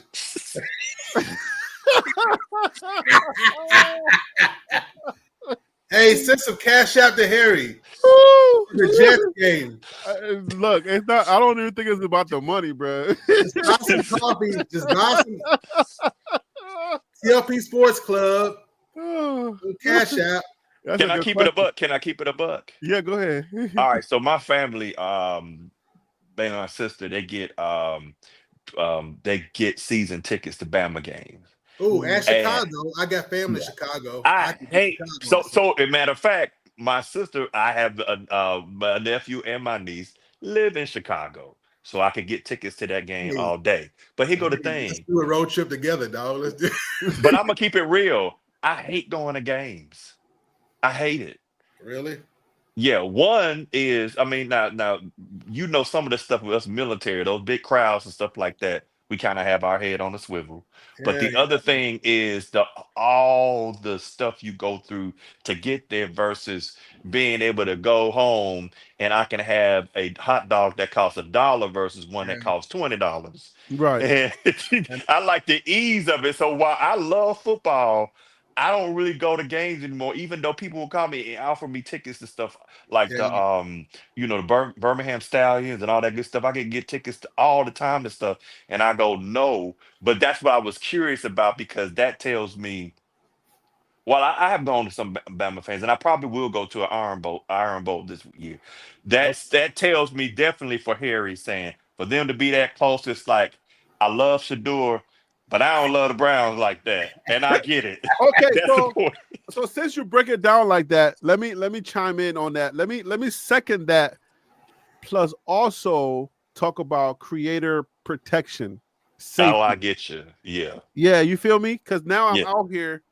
I'm all the way out here now.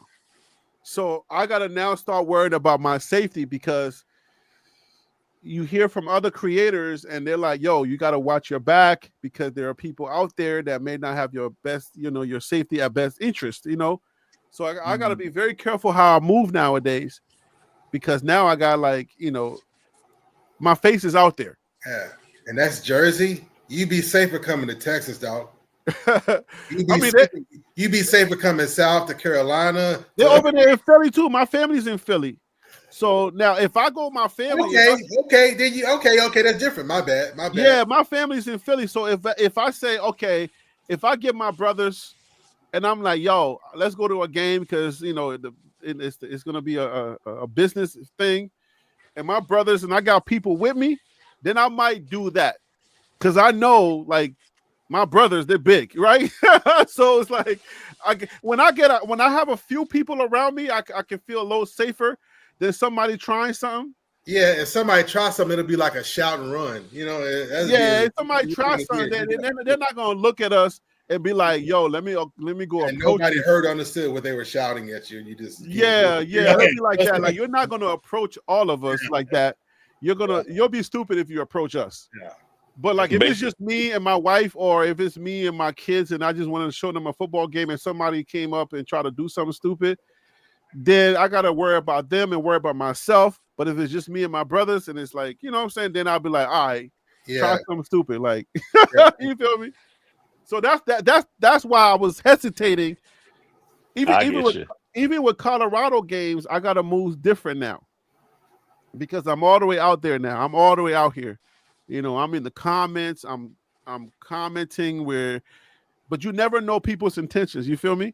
Again, Harry B. Now, when you come to Texas, we have a different culture here. Now you have people. It's not the culture. It's the idiot.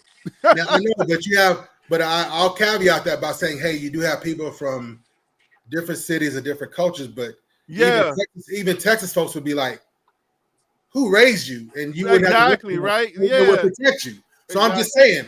It might be an initial something, but nothing's gonna go down. Texas folk would be like, "Who raised you?" and been shut it down. I'm just saying, you know, I've been here so long, and the culture here is different. You could be at dinner, people recognizing you, you can tell they're talking about you, but they're not gonna bother you. You with your family, you're gonna be able to enjoy your supper. Maybe if you have your dessert, somebody might be like, "Hey, Mr. Billion, can I get a photo with you?" Like culture is different. TCU was cool. I like TCU when I was I like TCU. I like TCU, but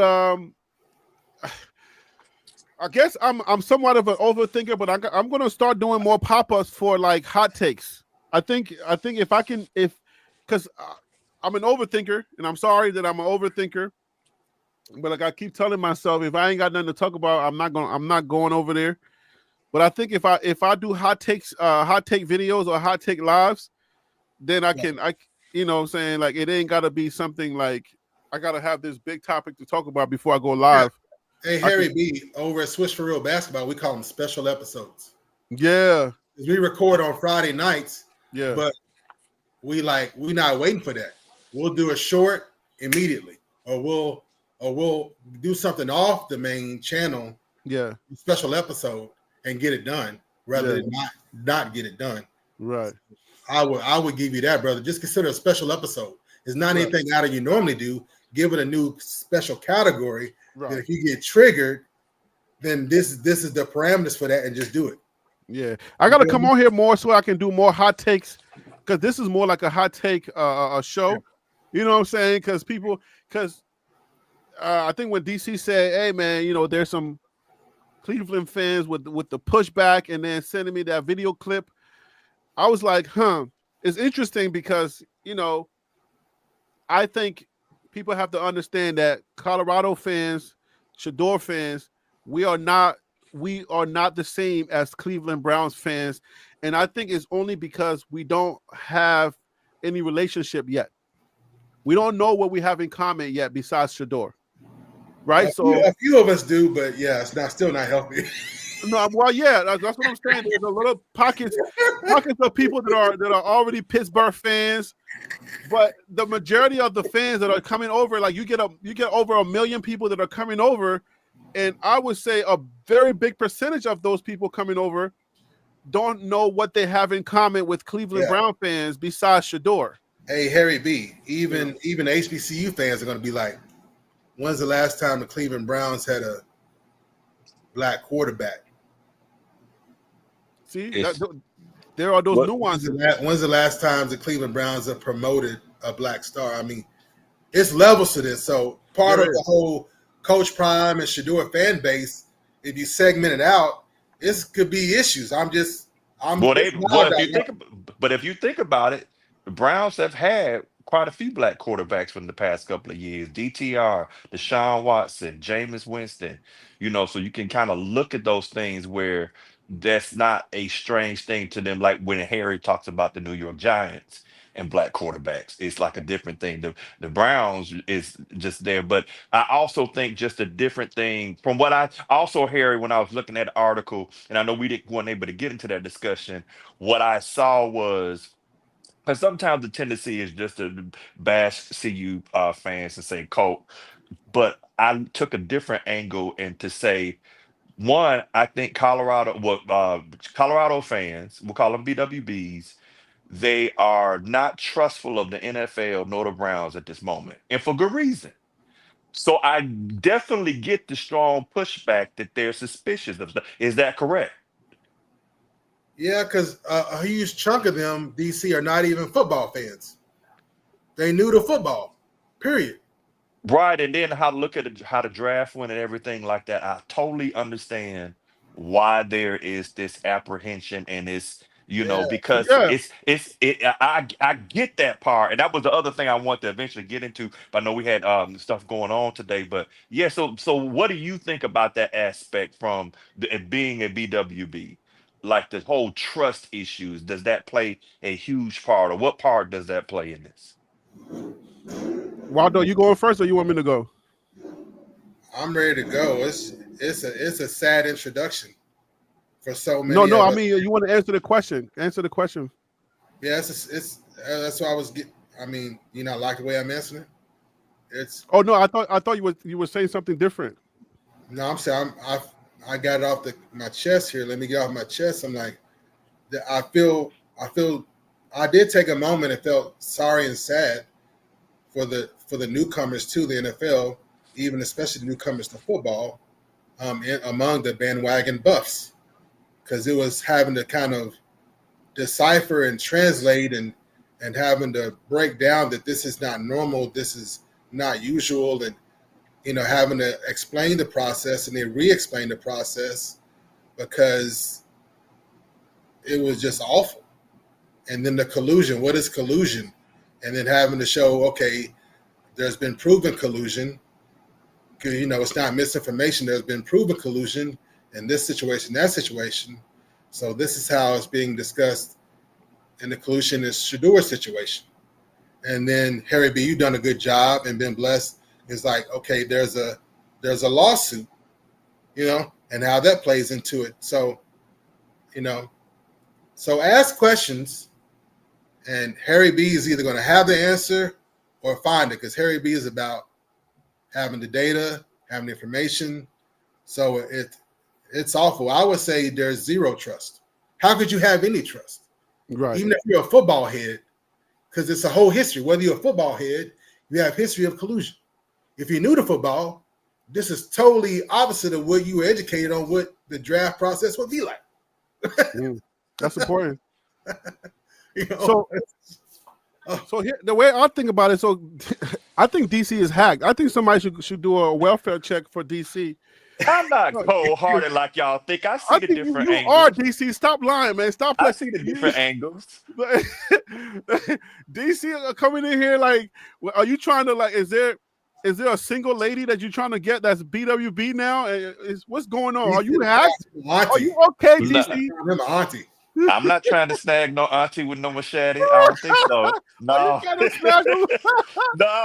No, okay. Harry, before you go, I just want to say this is that I try to look at different things. And that was the one thing I was like, you know, when you hear all that kind of stuff, there's a tendency to say y'all complain, you're entitled, but it's like they don't trust them. And then you got to think about a lot of other teams did not draft it. So saying change them, you still don't trust them. And then you don't really know what happened or what was said and what might have been Shador or what not. I don't even think he even cares if it was Shador, but I get it. And that's kind of where that Browns thing coming in is that I think the Browns fans have to understand that Colorado, that in the prime community have come from Jackson State. And I think there was some respect there within the HBC community, but not necessarily from the media. Then the Colorado, it was just like, not much respect after that 4-8 season. Then you go 9-4, and then not respect. So they don't feel trust. You don't have trust and respect, and I see it. But go ahead, Harry B. But I think that's what it is. I feel like because the Browns organization is not forthcoming with, and they're not honest, right? And in the way that they're treating Shador, it's weird because they're sending missed messages. I did a show. We did a show here on TLP Sports Club, and we said, "Hey, I started prepping the fan base and saying, hey guys, please realize that Shador is fourth string, and the way that the NFL works is going to be, he's not going to get a lot of reps." But then, before you know it, the organization starts putting out information. This is a competition. Everybody's going to play, and everybody's going to be able to get an opportunity to show what they got. And we trying to pick.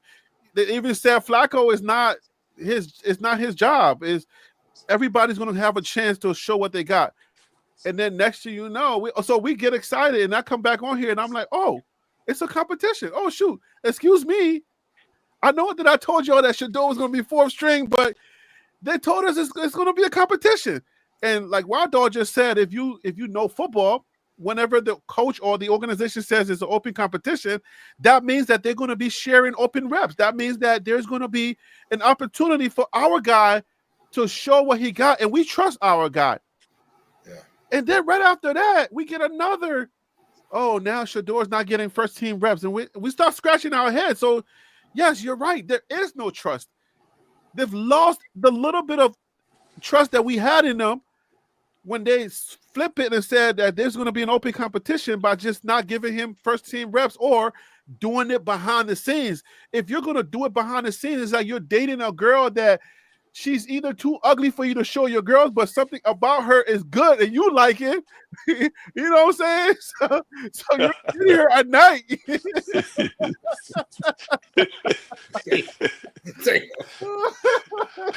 I like the librarians, Harry. I can't help myself. Why are you calling me out? I like the librarians.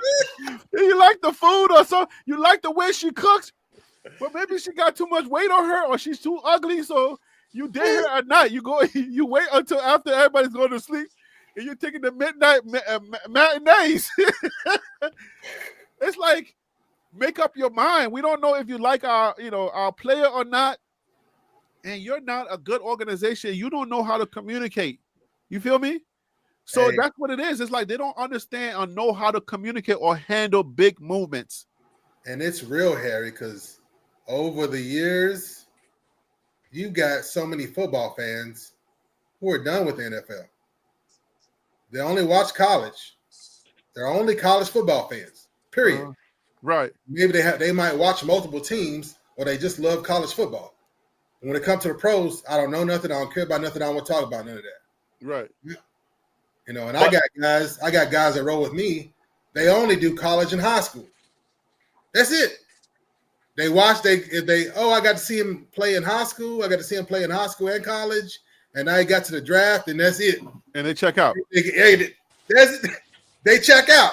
Yep. Shedeur got drafted with the Browns, great, and they back at Colorado. They back at Jackson State, or they back at Trinity Prep.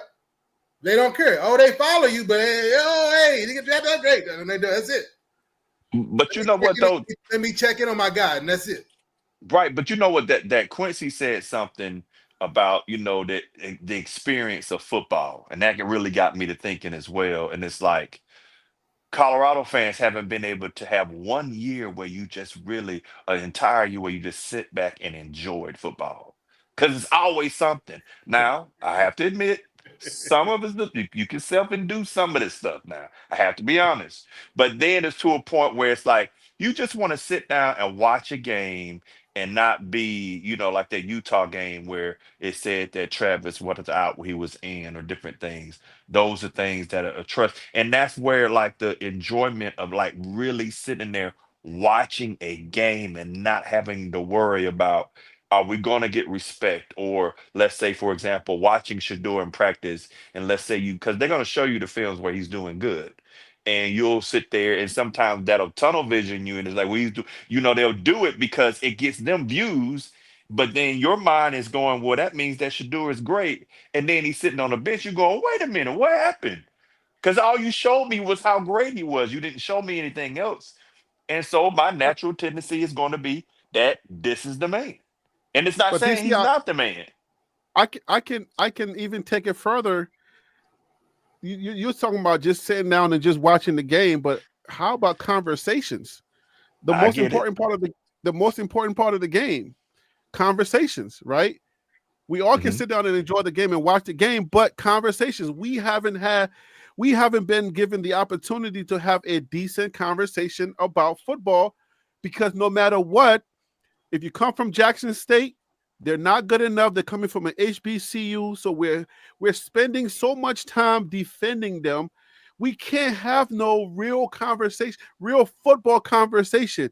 And then when we get over all of that, we go through, oh, okay, now he's okay, he's good, and he's definitely round one material after everybody's finally settled in, and he's definitely number one material. So we're like, okay, we're feeling good. Then all of a sudden, this draft slide dance happens, and we're like, wait, what? And now we're into a whole nother loop, having to now defend him and all of. So if you can understand, you're talking about being able to just sit down and watch a game in its purity. We can't have a freaking conversation, a decent football, just football without the drama conversation, bro. I agree with that.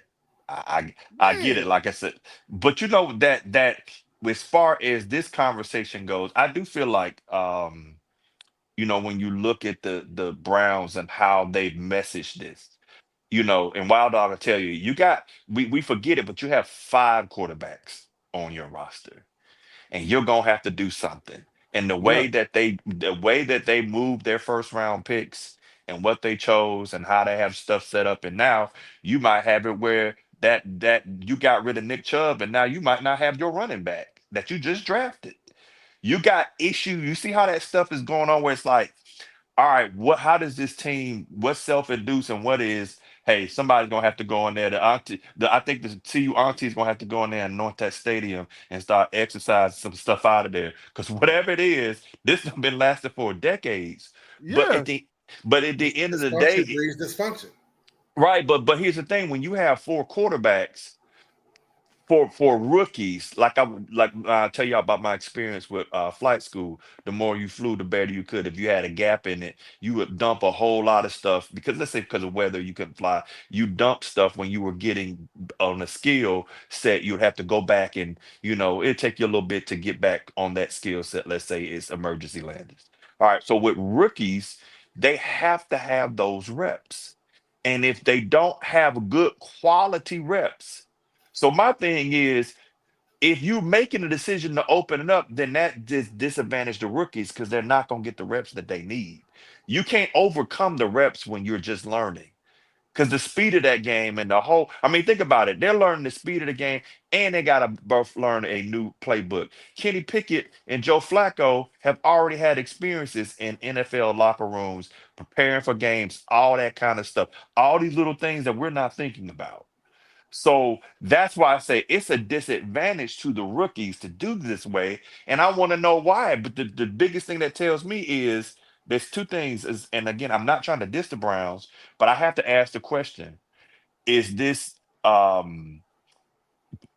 guess my thing is this incompetency or is it intentional? Or is it both? It Because at could the be end of the both. day, right, because you can't put all these things together. Both. You can't give Shador 10 reps and Dylan 10 reps and expect them to be game ready. Can you, Wild Dog? It ain't finna happen. Especially if out of those 10 reps you give them, 7 of them will turn around and hand off. And I'll give you this. This is why another reason, not that I needed any other evidence, but again, the love and respect for Shedeur, that he's not waiting. He's literally not waiting around for it. He's getting it in as best he can get. And he's getting it in with starting personnel as good as he can get. He's not waiting around before, especially after, and then starters taking a look at him. They've gotten a good look at him. Of course, players don't make the decision, but again, confirmation is good. Confirmation in life, confirmation is sometimes everything. But No I want matter to what ask you something on that one, just real quick. I want to ask you something on that because I was listening to a content creator talking about, hey, Shador, may go up to Jerry Judy and work with him after, and throw routes and all that good stuff. Okay, so I hear that. But what happened? But I'm sure Dylan wants to do that too, and I'm sure Pickett wants to do that too. So So do it. how do you manage that in that locker room where you're going after practice? I'm gonna do 30 minutes with Shador. I'm gonna do 30 minutes with Dylan, and I'm relationship. gonna do 30. But see, that's what I'm saying. I don't see it where players gonna say I'm gonna stay for most. Well, maybe they will stay for all three, but somebody's eventually gonna get cut up, especially if it don't look like they winning the job.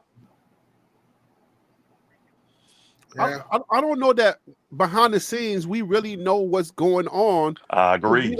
we don't really know what happened, so we can't really speculate too much. Players will come on record, Harry B. I mean, we hear it, but it's probably more of that going on than we know. Have come on record, so that's why I spoke on it, because players have come on record verifying rumors. Yeah. But again, we got to end the show at 9:00, so we got 2 more minutes. Just final thoughts on just as far as like just the way that they're handling this whole situation. DC that was a great question. I'm glad that you brought that up. Yeah. But I got questions. If anybody's watching in the chat, let me get some hot takes. What hot takes? What do y'all want to hear? What do y'all want us to talk about on the next hot take show? Because I'm going to do another hot take show. It could be as early as tomorrow, unless it takes me a little bit longer to gather some information. But let me get some ideas, some hot takes. I guess since you guys are here, I'm not sure who's watching and who's going to be giving information. But what hot takes from you, Wild Dog, and from you, DC? Hot takes, topics. You go first, Wild Dog. Man, I'll email that with the hot takes questions. I don't know, brother. I'll email you. There's so much going on around. When it comes to Shedeur and the Browns, I just keep thinking about what Bernie Kosar said. That he'd rather see Shedeur perhaps come in behind Flacco. Okay. So then the hot take could be, what's best for Shedeur? Is it better that he watched the game from the sideline so that he can learn a little bit before coming in so that he doesn't get exposed? Or are we stuck on him starting? And if he start and doesn't do good, are we willing to live with the results? So that could be a hot take show that we discuss. And for the BWBs, Harry, I really would like because I don't think people have even gotten on with the Ultimate Cleveland Brown show. That's where I would get some of my spy information from. Yeah, all the time. That's where I actually featured them on a couple of shows. Yeah, I wasn't new to them. So if we could play the clip with Bernie Kosar and let the BWB see what Bernie said and how he said it. But there's a little bit more to that also. Right. And then premise it with that, because you have so many. It's like QB1. It's like, well, that's what really, stimulated my question about, well, what if Shedeur is happy at QB2 if he's playing behind Flacco, because we know how he's expressed, and it showed his building relationship with Flacco. What if he's happy at QB2 instance behind Flacco? That's what was the driving force behind that question that I gave you earlier. So I think that would be good, even though it's a little bit dated now, but I don't think enough people have seen that or recognize it or appreciate it. And if we premise it with the fact that this was the last great, Browns quarterback who took him to the division title, and then play the video and let people hear and see for themselves, and then have a conversation. Okay. But leveraging what the legendary Browns quarterback, had to say about it. All right, DC, hot take question. Hot take, what do you want to discuss? Anybody in the chat, if you're in the chat and you're hearing me, you're still here. Yeah. What are some things you want to hear about? What do you want to talk about? What are some hot takes you want to talk about? But DC, go ahead. I think it's being able to dissect Stefanski, how he runs an offense, and is he more run? Is he more play action pass? That type of stuff. And then talking about how Shador fits into that, and taking a look at Shador's strengths and weaknesses, as well as the other QBs. I also think that we eventually have to have a conversation about that Browns receiver room, because that's going to mean a lot. And for whoever quarterback, if their receiver room is like Colorado's receivers room where they got sticky fingers, then I think it advantages Shedeur, because Shedeur is an accurate quarterback. That ball placement means everything to them. Right. And if he's able to get a few reps and then starts to sling the ball around, and those guys are catching it, then it makes it very hard for them to go away from him. So that I see where that could be a discussion point. Because Pickett, when he was with my Steelers, I mean, he literally had ran some receivers into train wrecks. And it's like, that's something you don't do. Right. It happens, but yeah, it was way more often than we liked. Hanging the ball and they're getting blasted. You're throwing the ball in places where they can't catch it and stuff like that. We're gonna run out of receivers, man, to get rid of this dude. Right, and then the other thing, Harry, I'm going to say is that when we talked about when we talked about Colorado and their team last year, I think we have to talk about I think people need to understand this team. So we need to take a look at, like, we know they have a beast in defense with Myles Garrett, and we know they have different pieces in there. So I think that's also a hot take, that you say, hey, I want to take a look at the Browns secondary. And those don't have to be long shows. They can be 30 minutes, 45 minutes, an hour. But like breaking down those groups so that people... With a 45-minute show, that's the first... As soon as we start talking, it's past 30 minutes already. Are you kidding? I know. I know. But breaking down those rooms help. Both my ice packs are completely melted. I know, right? Like we are totally incapable of having a short show here at TLP, because it's a family affair. If we say 30, then it might run an hour. It might exactly right, an hour and a half. So we might say get in and say 15 minutes, and it might go 45. Exactly, dude. We've had 5-hour shows where we just. It's a family affair over here. So let me see what he said. Todd Smith says with 2026 hanging in the background, the Browns may be looking to get a QB. Will 12 get a fair chance for the Browns to build around his talent? That's another hot take. And that's just delusional, because they still can't afford a QB1 even out of 2026. Yeah, because you got that budget, you got that what Deshaun Watson's thing still in there, right? Like, but that's a hot take too, Terry. Harry. That is a hot take, because how are they going to get rid of that money? Like, how do they get rid of that? They need to focus on the trenches, man. They need to focus on the O-line Okay.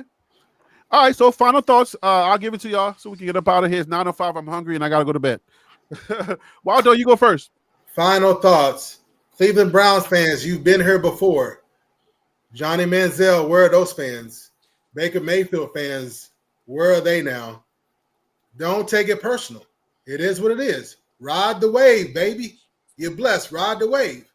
And Shedeur fans, whether you from his Pee Wee League days like me, or his Trinity Prep days, or even his Truth days, or his Jackson State days, or his Colorado Buff days, or whatever, rock your team. It's football culture. Rock your team. DC? I would say take a look. Just start studying the Browns, even if you don't like them. Start Yes. studying that team so you Yes. can understand that, because it might be a situation where you see, while you love Shador, you got to watch and see how they're plugging pieces in, because he might be better suited for one offense, and if they change to the one that's not his strength, that can hinder him. But I do think the best thing we can do right now is to really learn what the Browns can do. Great show, Harry and Wild Dog. Good talking to you again. Yeah, so we don't know if we trust the Browns yet, but maybe that might be a hot take show where we can find little nuances or nuggets to find some kind of trust in this organization, or even learn more about who these people are. Because I think that's a factor in it. We don't know who they are. They've already proven not to be trustworthy. And we're still kind of like in the balance, hanging in the balance, just trying to figure out who or what they are and what are they trying to do. We don't know, because they don't know how to handle big moments. They got one of the biggest moments right now in the NFL.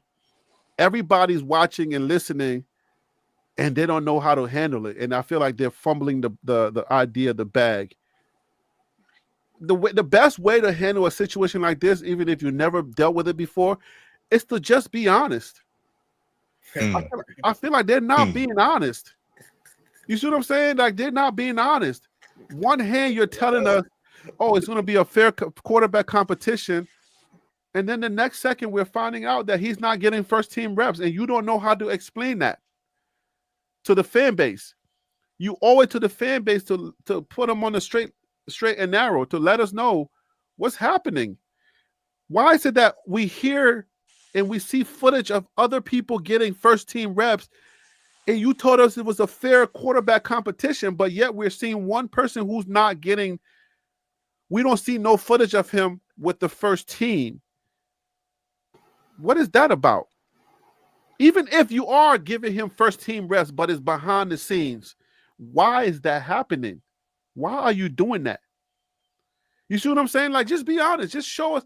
Just be an open book, and people will understand. Like, if your no is no and your yes is yes, we would just have to deal with it, and that's what it is. But at least we'll respect you. Right now, we don't respect you because your no is not a no and your yes is not a yes. So we don't know what to expect from you. That's why it's hard for us to respect you, because you've shown in the past that you are not trustworthy and you don't know how to handle anything. So we'll do another show, and I will bring up one of those topics so that we can discuss it. Todd Smith said there is a brother from the Barbershop YouTube channel. This brother will be at the Browns camp. He knows the Browns and will give real life facts. Garrett Is that Bush. G. Bush? Yep, G. Yeah, Bush. GB. Jared I Bush. watch him. I follow GB around. I'm familiar with him as a hater, as a spy, as a spire, as a Steelers spy. Yeah. I'm gonna tell you this real quick before we go. I listen to them all, even Mary Kay, because I know folks say you can't trust something, but you better pay attention, because Pay you attention. better good. Put it like this: you might not like the source of the intel, but you better listen to it. She's an echo. She's an echo. It'll It's coming tell you, from because Kumar. because it's obvious they use her to get messages out or to Yeah, test stuff. So you better not discount what she's saying, because there's some nuggets in there. her agenda. But I would leave that to Harry B, because our Yes. newbies, that's where they really having a hard time, and they really get stressed out, and we don't need them bailing out. Especially a lot of our newbies. It's like, listen to her. I would just like, don't listen to official Browns. And I don't mean that for everybody, not for all of us, not for Harry B, not for you, but if you knew the football, you knew the NFL, just ultimate Cleveland Brown show. Garrett Bush, okay. Yeah, and plus anything they try to slip anything through the media, I'll decode it here. So you feel me? Like they're not gonna slip anything through the media without me getting it. I'm locked on all the Cleveland Brown media stuff. So anything that they try to slip through the cracks, I would decode it here. So because immediately when I watched the Mary Kay thing, I was like, oh, is this what they're on? Right. I didn't really think it as her. I'm like, oh, this is what they're on. This is what they're pushing the agenda. Yeah. Just because he was the third round, so they pushing this. Well, that's not even a QB competition. That's just following old traditional. You know what I'm saying? Yeah. You know, fall in place, fall in line, and even the aggressive kind of language they gave to Shedeur. You don't talk to pedigree players like that. I've never heard a pedigree player, someone who comes from a parent that played the game, talk to like that before. Well, they're trying our patience, but we're holding on. That's why I said they do whatever craziness you want to do. But I know one thing. we paying attention. Just know that if you give him one rep and then go away from him, we're gonna burn the whole dang thing down. And we already know what time it is. Hey, play if you want to. You can go from 3 billion to 7 billion, and we can burn the mother down. We can burn the mother down, bro. All right, guys, let's get up out of here. I appreciate you joining the show, man. Y'all have a great night. Yes, blessings, everyone. Blessings, bandwagon. You too, brother. See ya. All right. See everybody in the chat. Thank you for joining. Tosh Smith, everybody that held on for so long. Michael Lockhart, Son of Yahweh, Gerald D, OFB, the Wid, Love Moves, Shasky, Andrew Williams, and the rest. Thank you so much for rocking with me. I'm out of here. I'll see you on the next show. Peace.